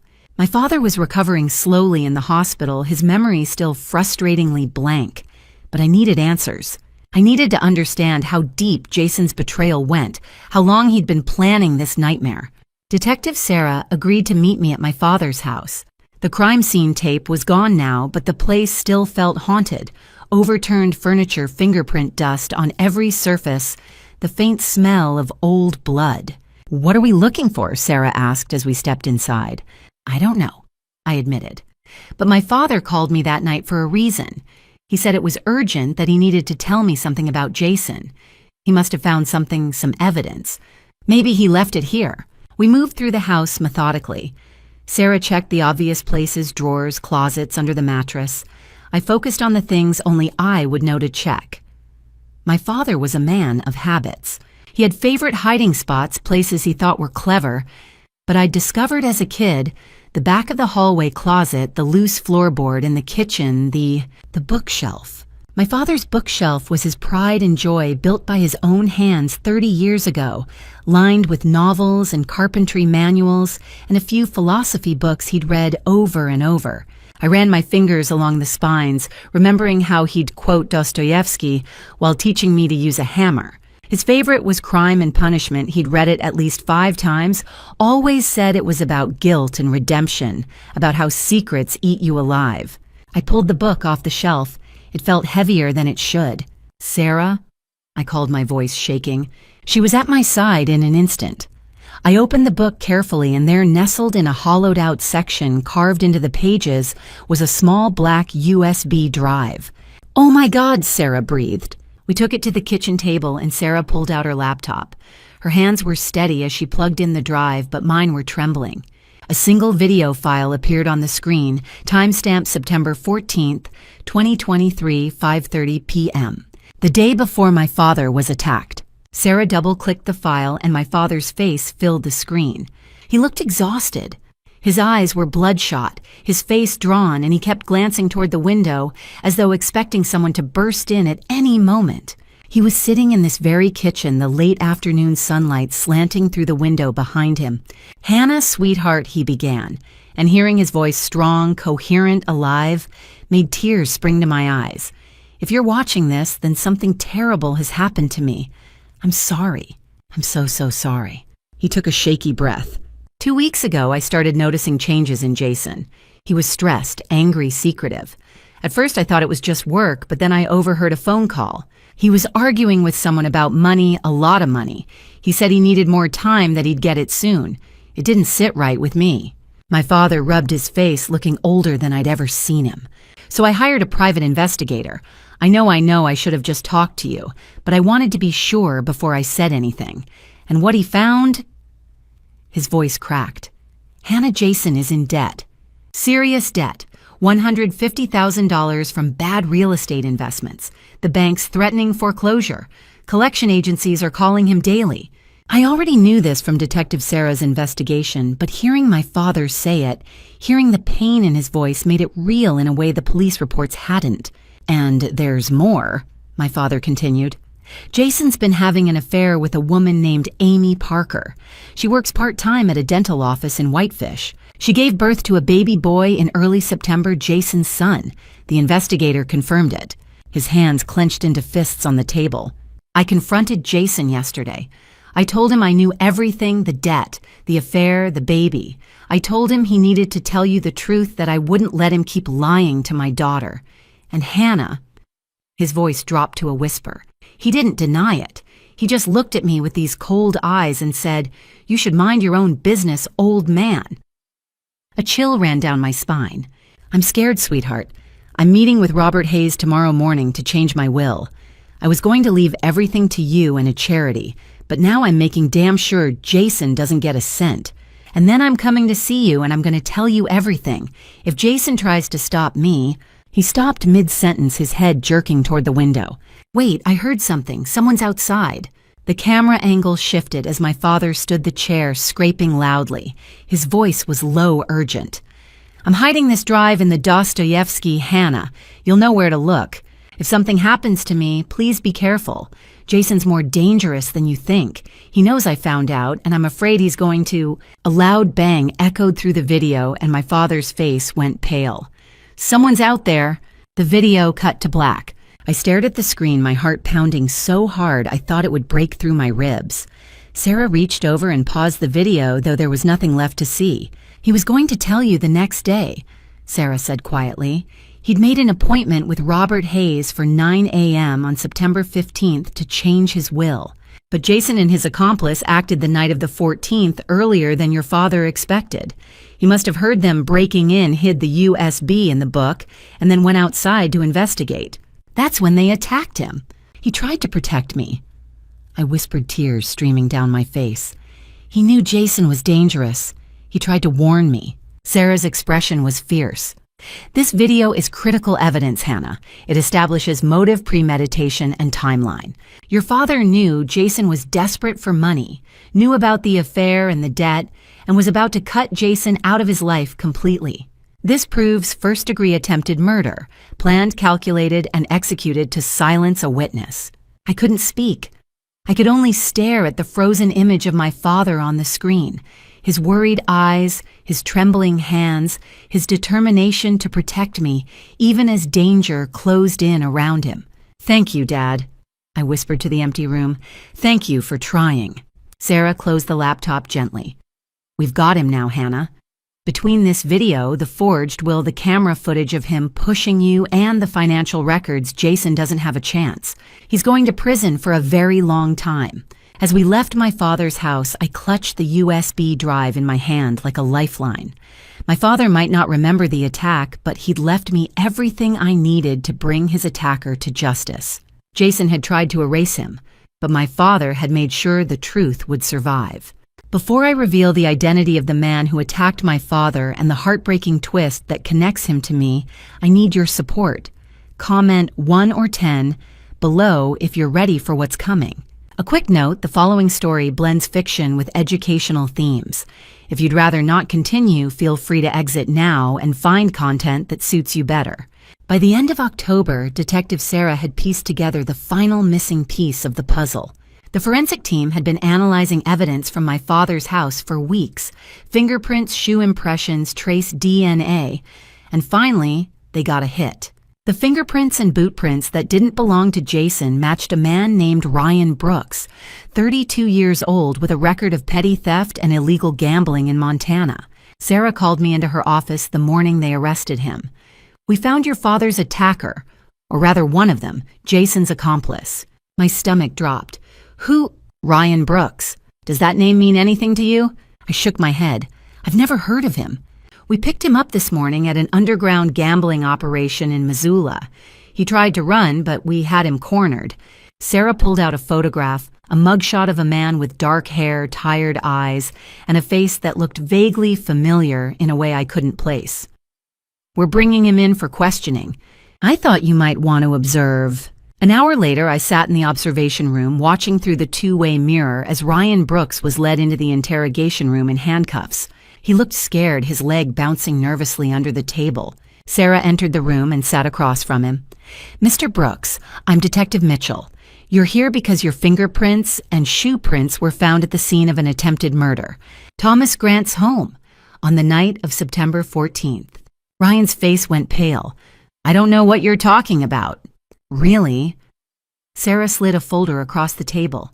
"Because we also have a wire transfer of $5,000 from Jason Preston to your bank account on September 13th, the day before the attack, and encrypted text messages between you and Jason discussing a job and payment upon completion." Ryan's hands clenched into fists. "I want a lawyer. You're entitled to one. But before you call, you should know that Jason Preston is currently in custody, facing multiple charges, including attempted murder, forgery, and assault. He's looking at life in prison, and he's already started talking." Sarah leaned forward. "The question is, do you want to go down with him, or do you want to tell me your side of the story?" Ryan's resolve cracked. His shoulders sagged, and he put his head in his hands. "I didn't know. I swear to God, I didn't know who the guy was." "Start from the beginning." Ryan took a shaky breath. "Jason approached me in August. I was at a bar in Kalispell, and he just sat down next to me, started talking. He said he needed help with something that he'd pay well.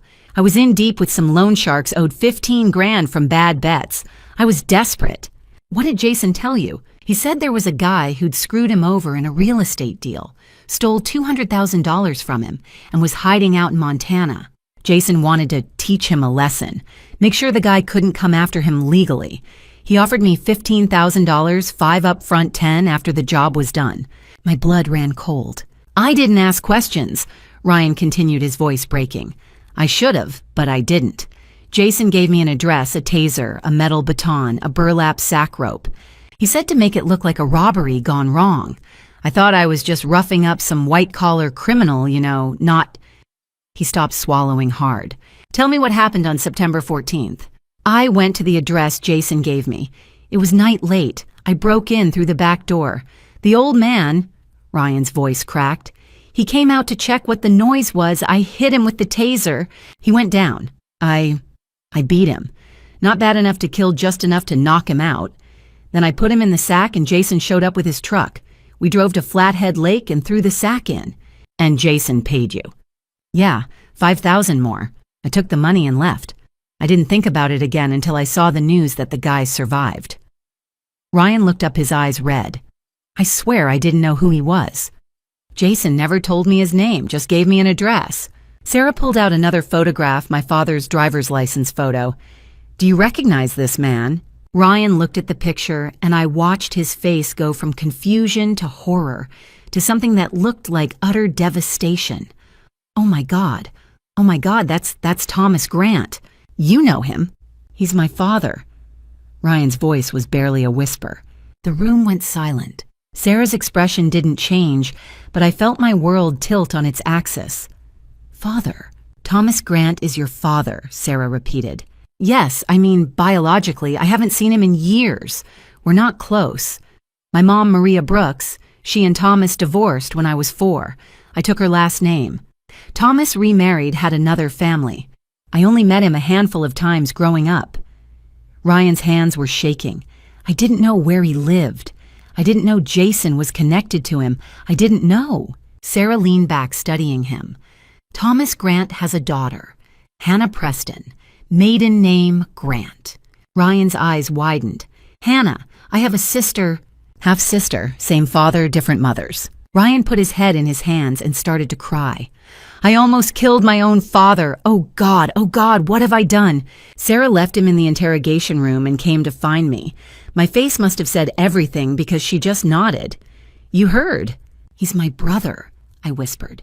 I have a brother and Jason lied to him. Ryan thought he was attacking a criminal, not his own father. Jason deliberately kept him in the dark. Sarah's voice was firm. Ryan's guilty of assault, of being an accomplice, but he's also a victim of Jason's manipulation. An hour later, they brought me to the interrogation room, not inside, but to the window where Ryan could see me through the glass. Sarah had explained the situation to him. When he looked up and saw me, his face crumpled. I'm sorry, he mouthed through the glass, tears streaming down his face. I'm so sorry. I couldn't speak. I just stood there staring at this stranger who shared my blood, who'd been used as a weapon against our father. Sarah returned to the interrogation room. Mr. Brooks, if you cooperate, fully testify against Jason Preston, provide all communications and evidence, the DA is willing to reduce your charges from attempted murder to aggravated assault and accessory. You're looking at 10 to 15 years instead of life. Ryan nodded, wiping his eyes. I'll do it. Whatever you need. I'll tell you everything. As I left the station, I felt numb.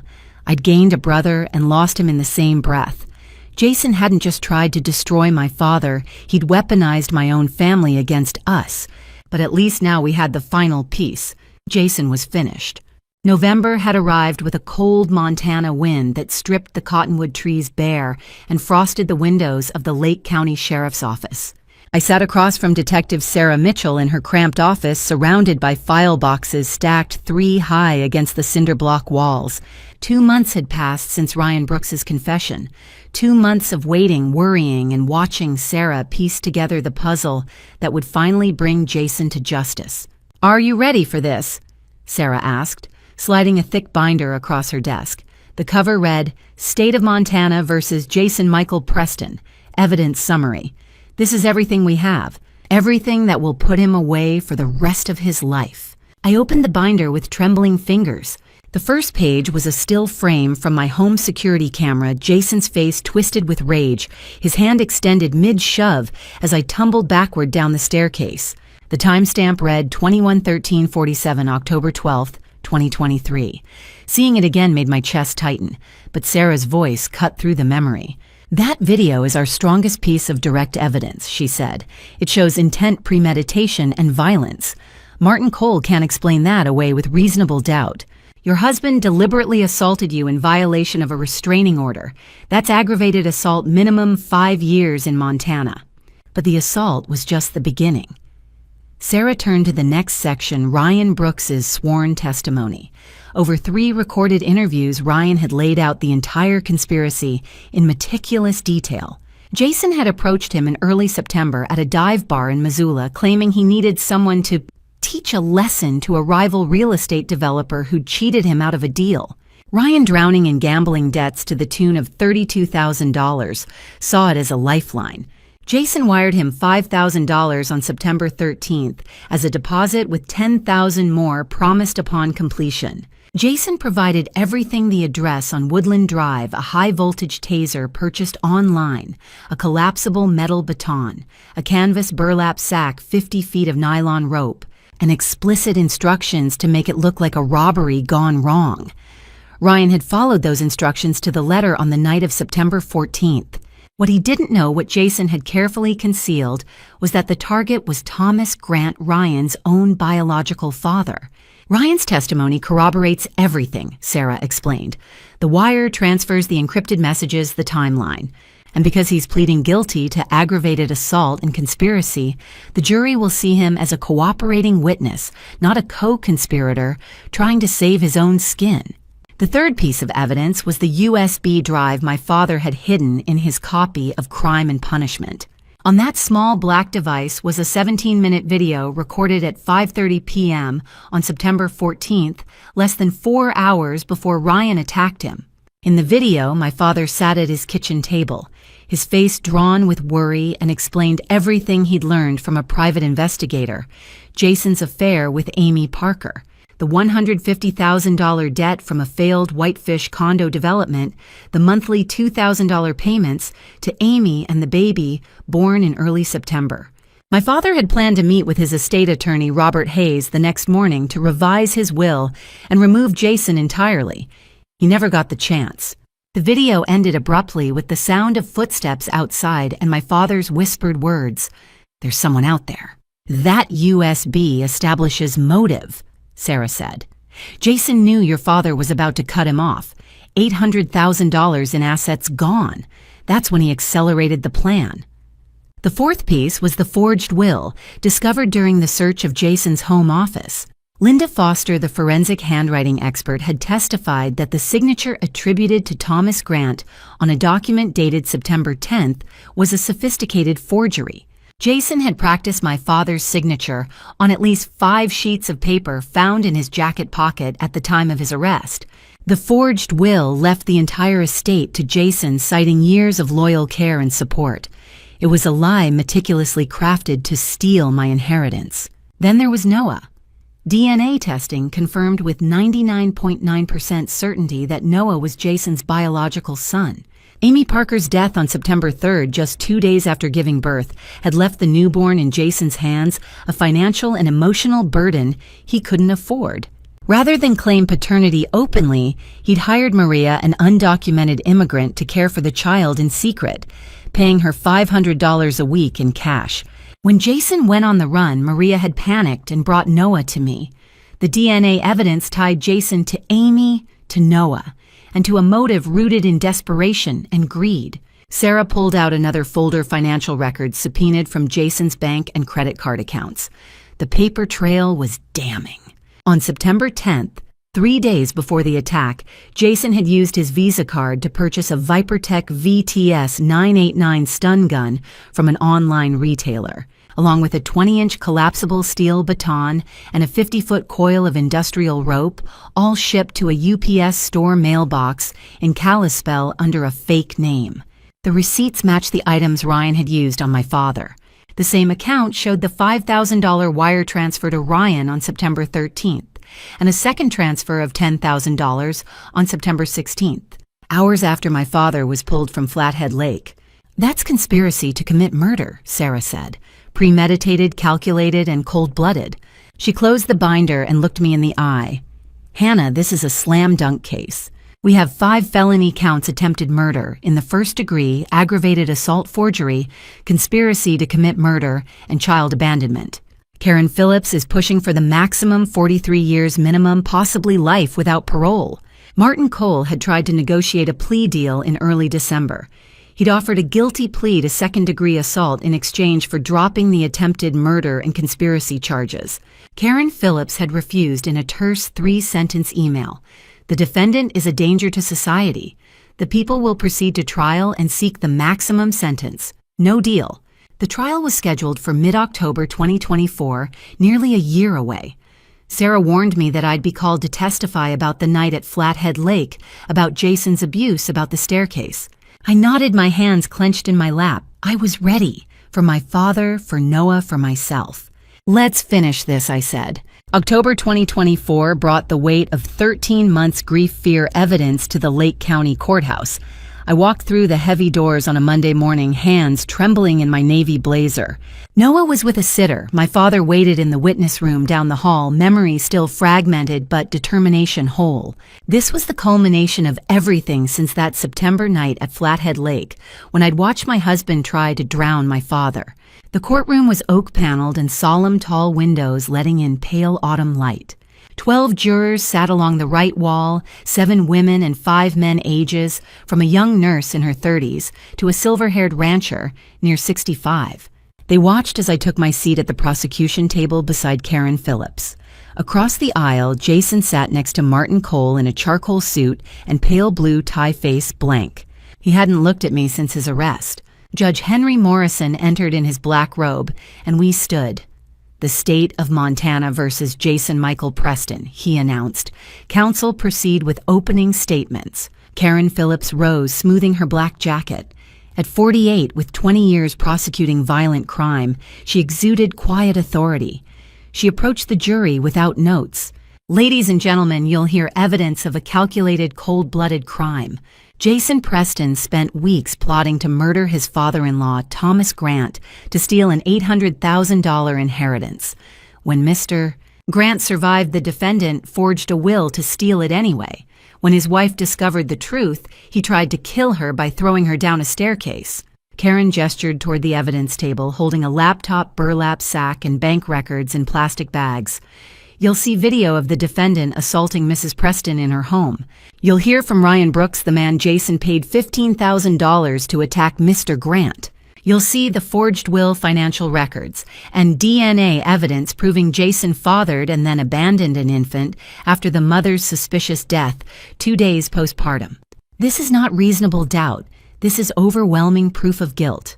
Martin Cole stood buttoning his tailored gray jacket. At 55, he was Montana's premier defense attorney with an 80% acquittal rate. He smiled gently at the jury, tone warm and conversational. My client is not a criminal mastermind. Ryan Brooks, a convicted felon with violent history and $30,000 in gambling debts, attacked Thomas Grant. Ryan wielded the taser and baton. Ryan stuffed an elderly man into a sack and threw him in Flathead Lake. Why? Because Ryan owed loan sharks money and saw a chance to extort Jason Preston, a real estate manager with 0 prior criminal record. Martin paced slowly. Yes, Jason owed Ryan money from a failed business deal. Yes, there were financial pressures, but debt doesn't make you a murderer. You'll see a video of my client pushing his wife during a heated, alcohol-fueled domestic argument. That's assault, yes, but not premeditated attempted murder. It was a man losing control in a drunken moment, not calculated violence. Ryan Brooks is the villain here. Jason Preston is flawed, but he's not a killer. Judge Morrison nodded. The state may call its first witness. The state calls Hannah Preston.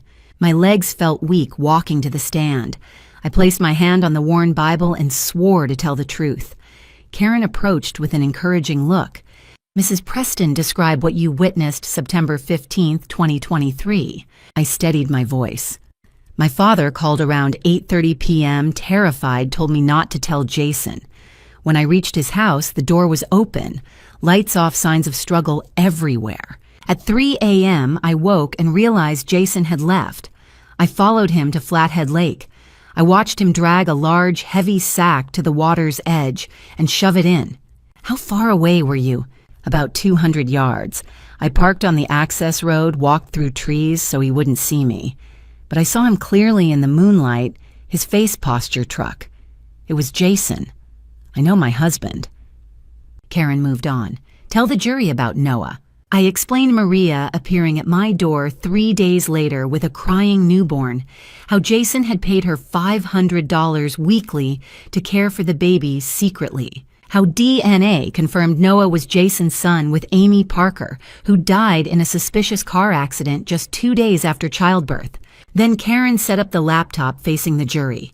This is security footage from your home October 12th, 9:13 p.m. Can you identify it?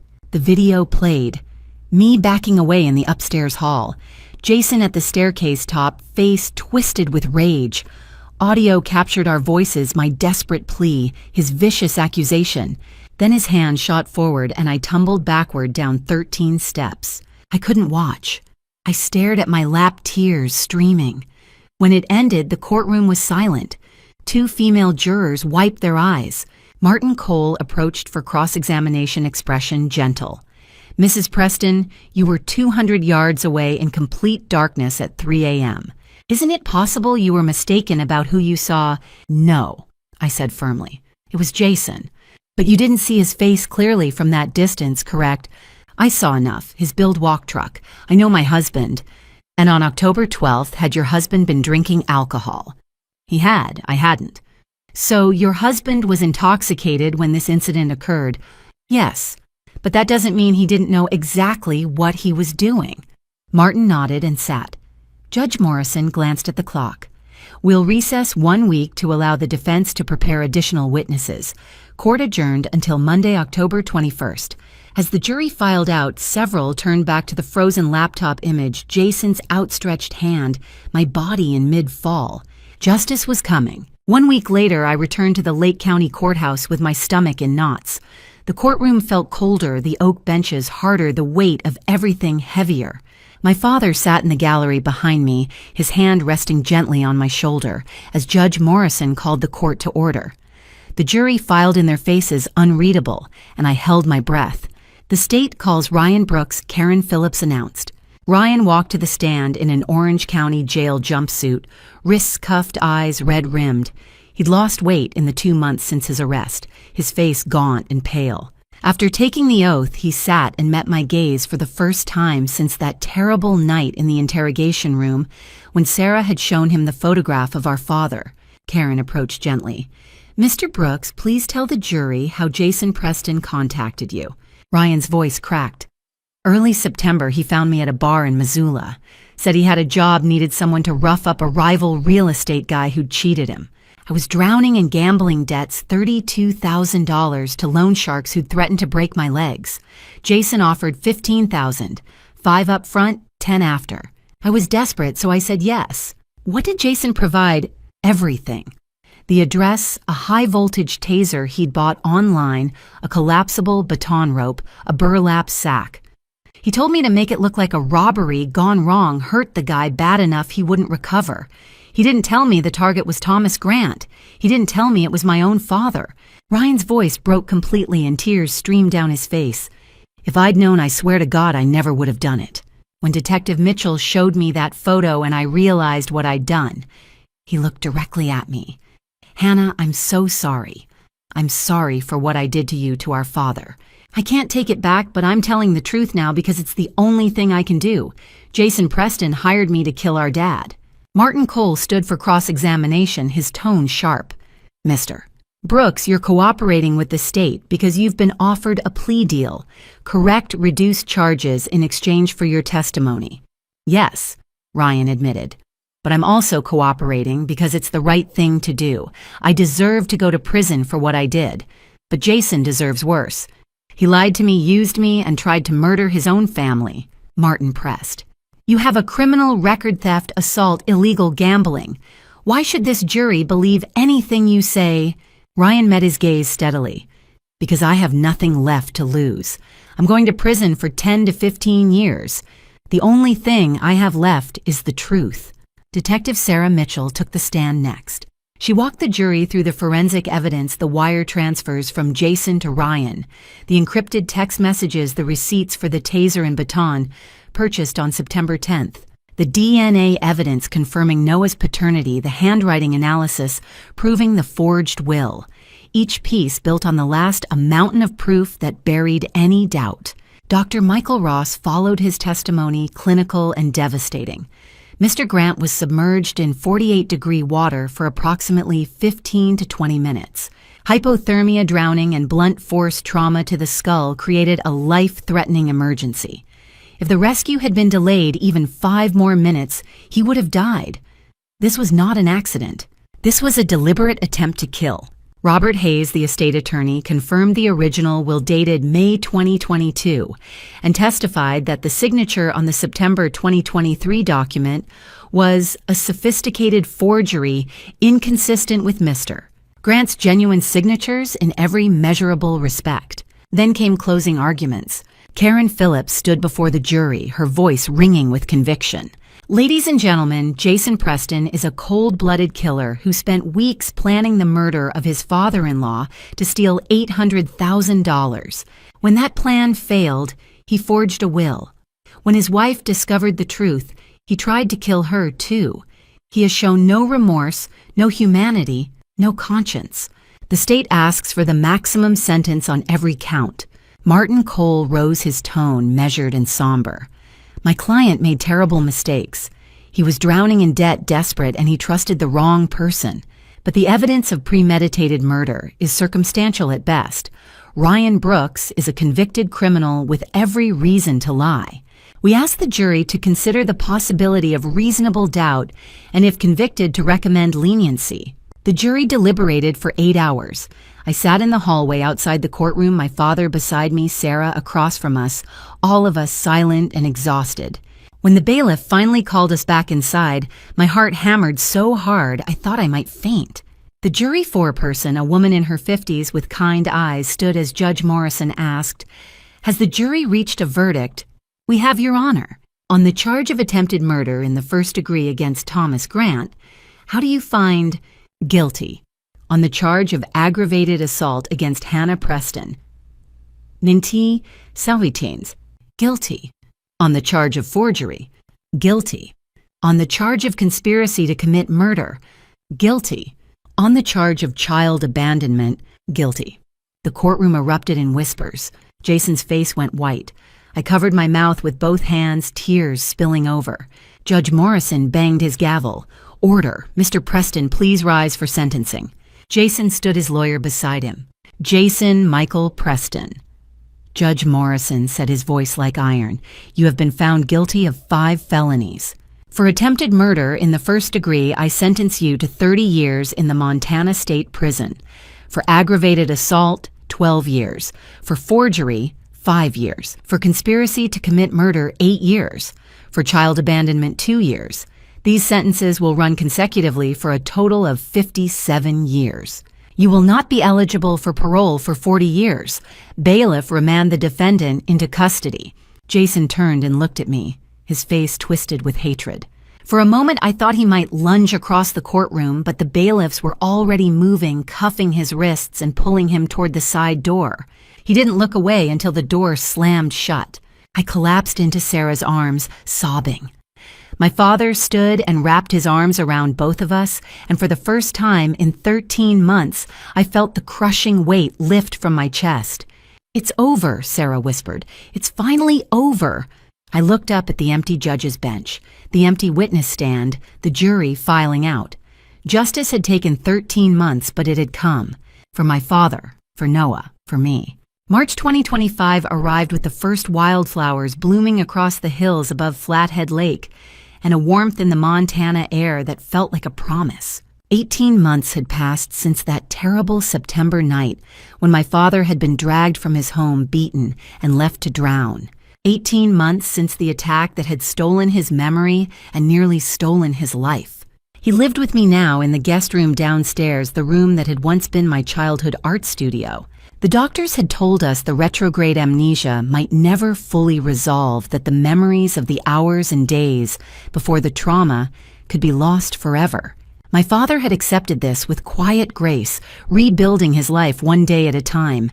He walked without a cane now, his physical scars faded to thin white lines along his temple and forearm. He played with Noah in the backyard, helped me with groceries, and sat on the porch in the evenings, watching the sun set over the lake. It was a Thursday afternoon, unseasonably warm for early March, and I was sitting on the living room floor with Noah. At 18 months old, he was a sturdy little explorer, toddling from the coffee table to the couch and back again, giggling each time he made the journey without falling. His dark hair, so much like Jason's that it sometimes made my chest ache, was getting long enough to curl at the ends. I was stacking blocks for him to knock down when my father walked in from the kitchen, a cup of tea in his hand. He stood in the doorway for a long moment watching us. Then he set the cup on the side table and sat down slowly in the armchair, his expression distant. "Sweetheart," he said quietly, I remember. I looked up, my hand frozen mid-reach for a blue block. "What?" "I remember," he repeated, his voice steady but heavy. "September 14th, the night it happened. I remember everything." My heart stopped. I scooped Noah up and set him in his playpen with a handful of toys, then crossed the room and knelt in front of my father, taking his hands. "Tell me." He took a breath, his eyes focused somewhere far away. "It was early evening. I'd just finished recording that video on the USB drive, the one you found in the book. I was sitting at the kitchen table and I heard a noise outside in the backyard. Footsteps maybe, or something scraping against the fence. I knew someone was there." His jaw tightened. "I didn't have time to call the police. I grabbed the USB and ran to my bookshelf. I shoved it into Crime and Punishment. The book was thick enough and I knew you'd find it if something happened to me. Then I went to the back door to check." I squeezed his hands, my throat tight. When I opened the door, a man was standing there. Tall, maybe in his 30s, wearing a dark jacket and gloves. I didn't recognize him. I started to shout to tell him to get off my property, but before I could, he raised something, a taser, and hit me with it. I went down hard. My whole body locked up and I couldn't move, couldn't scream. His voice grew quieter. He hit me. A metal baton, I think.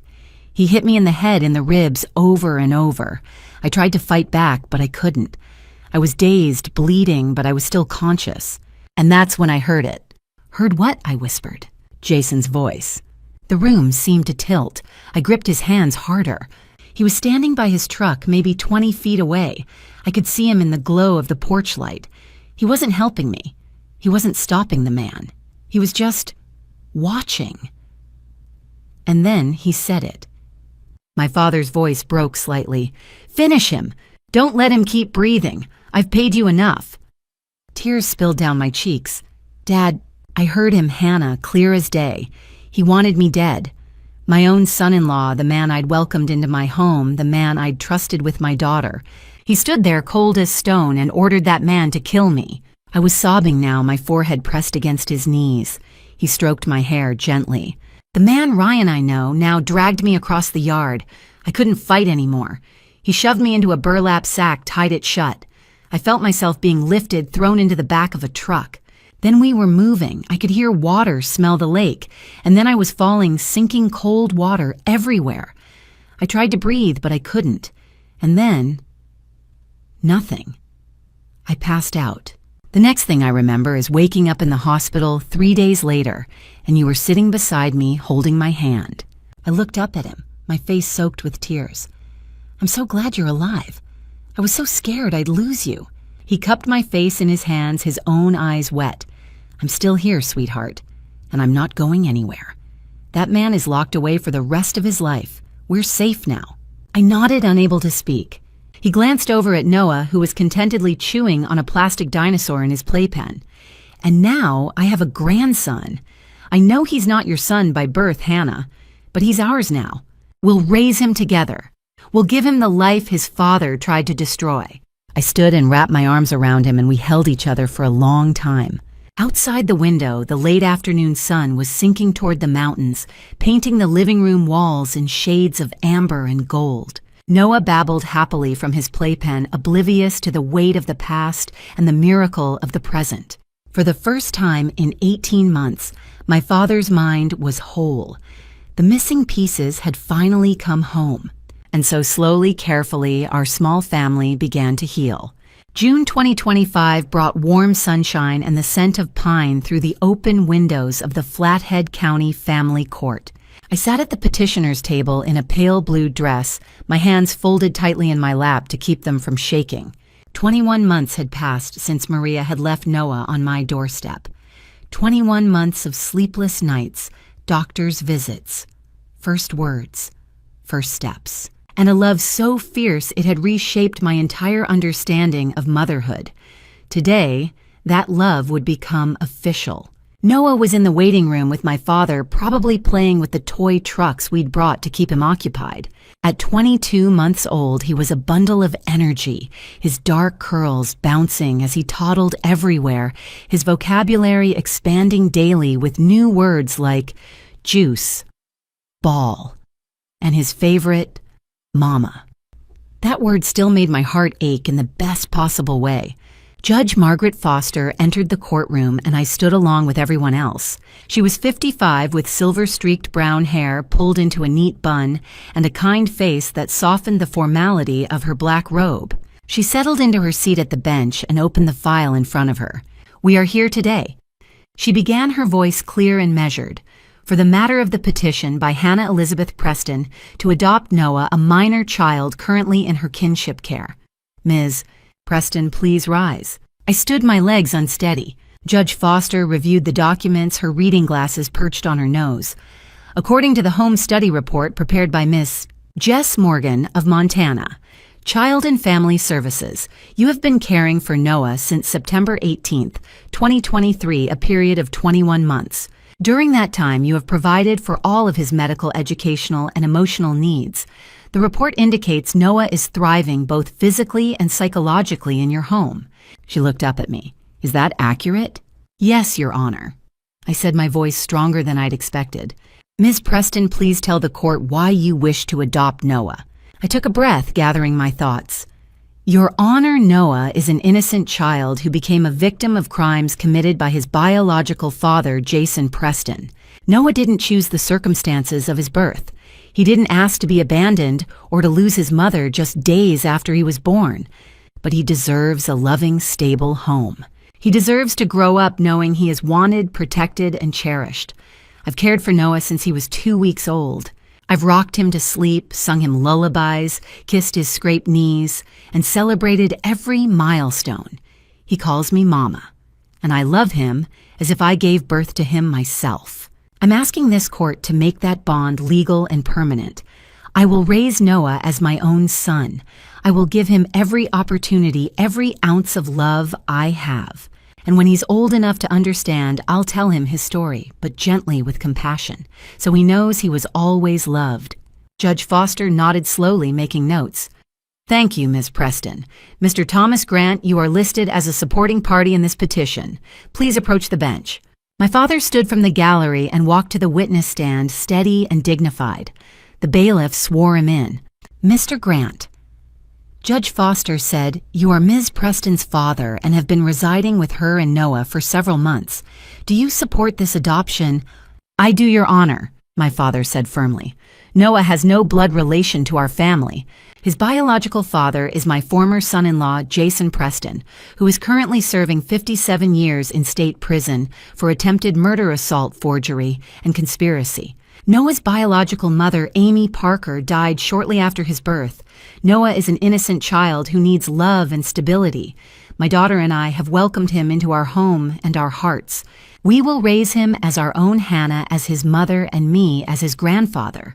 He deserves a family, Your Honor, and we are his family."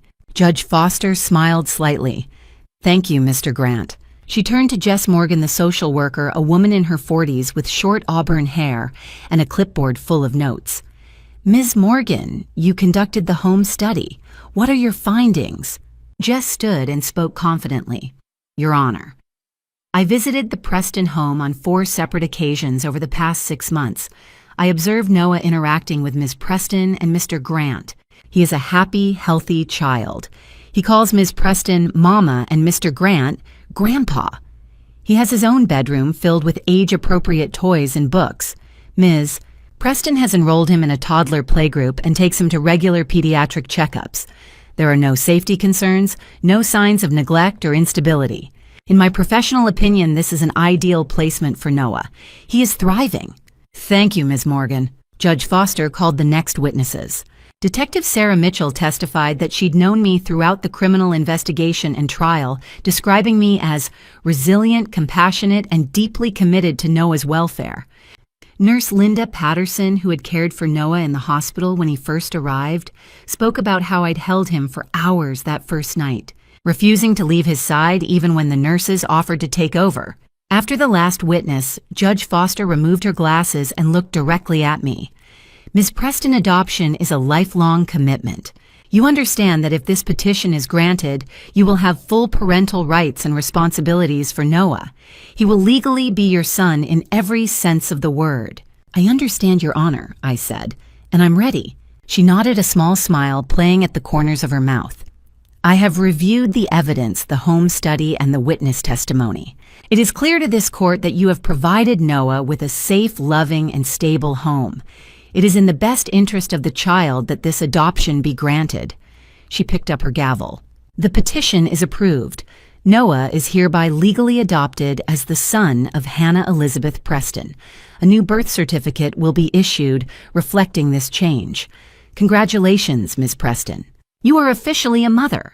The gavel came down with a decisive crack, and I burst into tears. My father came forward and wrapped his arms around me. A moment later, the bailiff brought Noah into the courtroom, and he toddled straight to me, arms outstretched. "Mama!" he squealed. I scooped him up, holding him close, his little hands patting my wet cheeks. "You're mine now," I whispered into his curls. "You're really, truly mine." Outside on the courthouse steps, Sarah took a photo of the three of us, me holding Noah, my father standing beside us, all of us squinting into the bright June sunshine.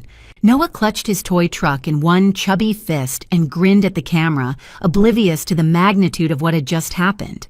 He was home. He was safe. He was loved. And he was finally legally mine. September 2025 arrived with golden leaves drifting across Flathead Lake and crispness in the Montana air. 2 years had passed since that terrible night when I'd watched my husband try to drown my father. 2 years since my world shattered and slowly rebuilt itself into something stronger than the perfect facade I'd once clung to. I stood on the back deck of my new house, a modest cabin tucked into the pines a quarter-mile from the lake's shore. I'd sold the old house in Kalispell 18 months ago, too many ghosts. This place was ours, mine, my father's, and Noah's. Wide windows let in morning light, a stone fireplace warmed us, and a backyard where Noah could play without fear. Inside, I heard my father's laugh mixing with Noah's giggles. At 62, my father had recovered remarkably. The emotional scars would never fully fade, but he'd found peace in daily rhythms, reading the newspaper, tending his garden, and most of all, doting on his grandson. Noah was 2 years old now, a sturdy, dark-haired toddler with an infectious laugh and endless questions. He attended preschool 3 mornings weekly, learning colors, letters, and how to share. My father picked him up daily, and they'd come home chattering about finger painting or the frog they'd seen. Watching them together, grandfather and grandson bound by love, not blood, filled a hollow place in my chest. 3 afternoons weekly, I volunteered at the Flathead Women's Resource Center, providing shelter counseling and legal assistance to domestic violence survivors. I'd started 6 months after the trial, drawn by a need to turn pain into purpose. At first, I sorted donations and answered phones. Slowly as I healed, I began sharing my story in group sessions, how I'd been trapped in a marriage built on lies, how I'd nearly lost my father, how I'd found strength to fight back. Some women were freshly escaped, bruised and terrified. Others had been free for years but carried the weight. I understood both. In helping them, I continued healing myself. It was a Thursday afternoon, warm for late September. Noah played in the living room with his dump truck making engine noises. I folded laundry on the couch when he suddenly stopped and looked up. "Mommy," he said, voice tentative, "why don't I have a daddy like Emma and Lucas?" My hands froze. I'd prepared for this question, but hearing it still made my heart clench. I crossed the room kneeling so we were eye to eye. "Come here, sweetheart," I pulled him into my lap. He settled against me, fingers playing with my shirt. I took a breath. Noah, your daddy had to go away because he did very bad things. Things that hurt people. So he can't be here. But that doesn't mean you're missing anything, baby. Mommy and Grandpa love you so, so much. We love you enough for 10 daddies. You have everything you need. You have a family that loves you more than anything. Noah tilted his head. Daddy was bad? Yes, honey. But you're not. You're the best thing that ever happened to me. He wrapped small arms around my neck. I love you and Grandpa most in the whole world, Mommy. Tears pricked my eyes. We love you most too, Noah. Always. My father appeared in the doorway, leaning with a soft smile. You're our pride and joy, buddy. Noah ran to him, and my father scooped him up, tossing him gently until he shrieked with laughter. Later that evening, after Noah was asleep and my father had retired, I walked onto the deck and stood at the railing looking over Flathead Lake. The sun was setting, painting the sky orange, pink, and violet water, reflecting the colors. Somewhere out there 2 years ago, I'd stood in darkness and watched my husband commit an unspeakable act. I'd been terrified, shattered, lost. But I wasn't that woman anymore. 2 years. I never thought I'd survive the pain. I never thought I'd stand here and feel anything but horror. Life had taught me a hard lesson: trust the right people. Surround yourself with those who lift you up, not tear you down. Don't let greed and lies destroy what matters. Love, family, truth. Jason was in Montana State Prison serving 57 years. He wouldn't be eligible for parole until nearly 90. By then, Noah would be grown, living a life Jason would never touch. My father was healthy and whole memory, restored, heart full. And Noah was growing up surrounded by love, laughter, and safety. That was all that mattered. The screen door creaked and Noah padded out in dinosaur pajamas, clutching his stuffed bear. Mommy, I can't sleep. I smiled and held out my hand. Come here, baby. He took my hand and we stood at the railing looking over the lake as light faded. The water was calm, the air soft, and the world felt safe. Look, Noah, I whispered. Isn't it beautiful? Pretty, he agreed, leaning against my leg.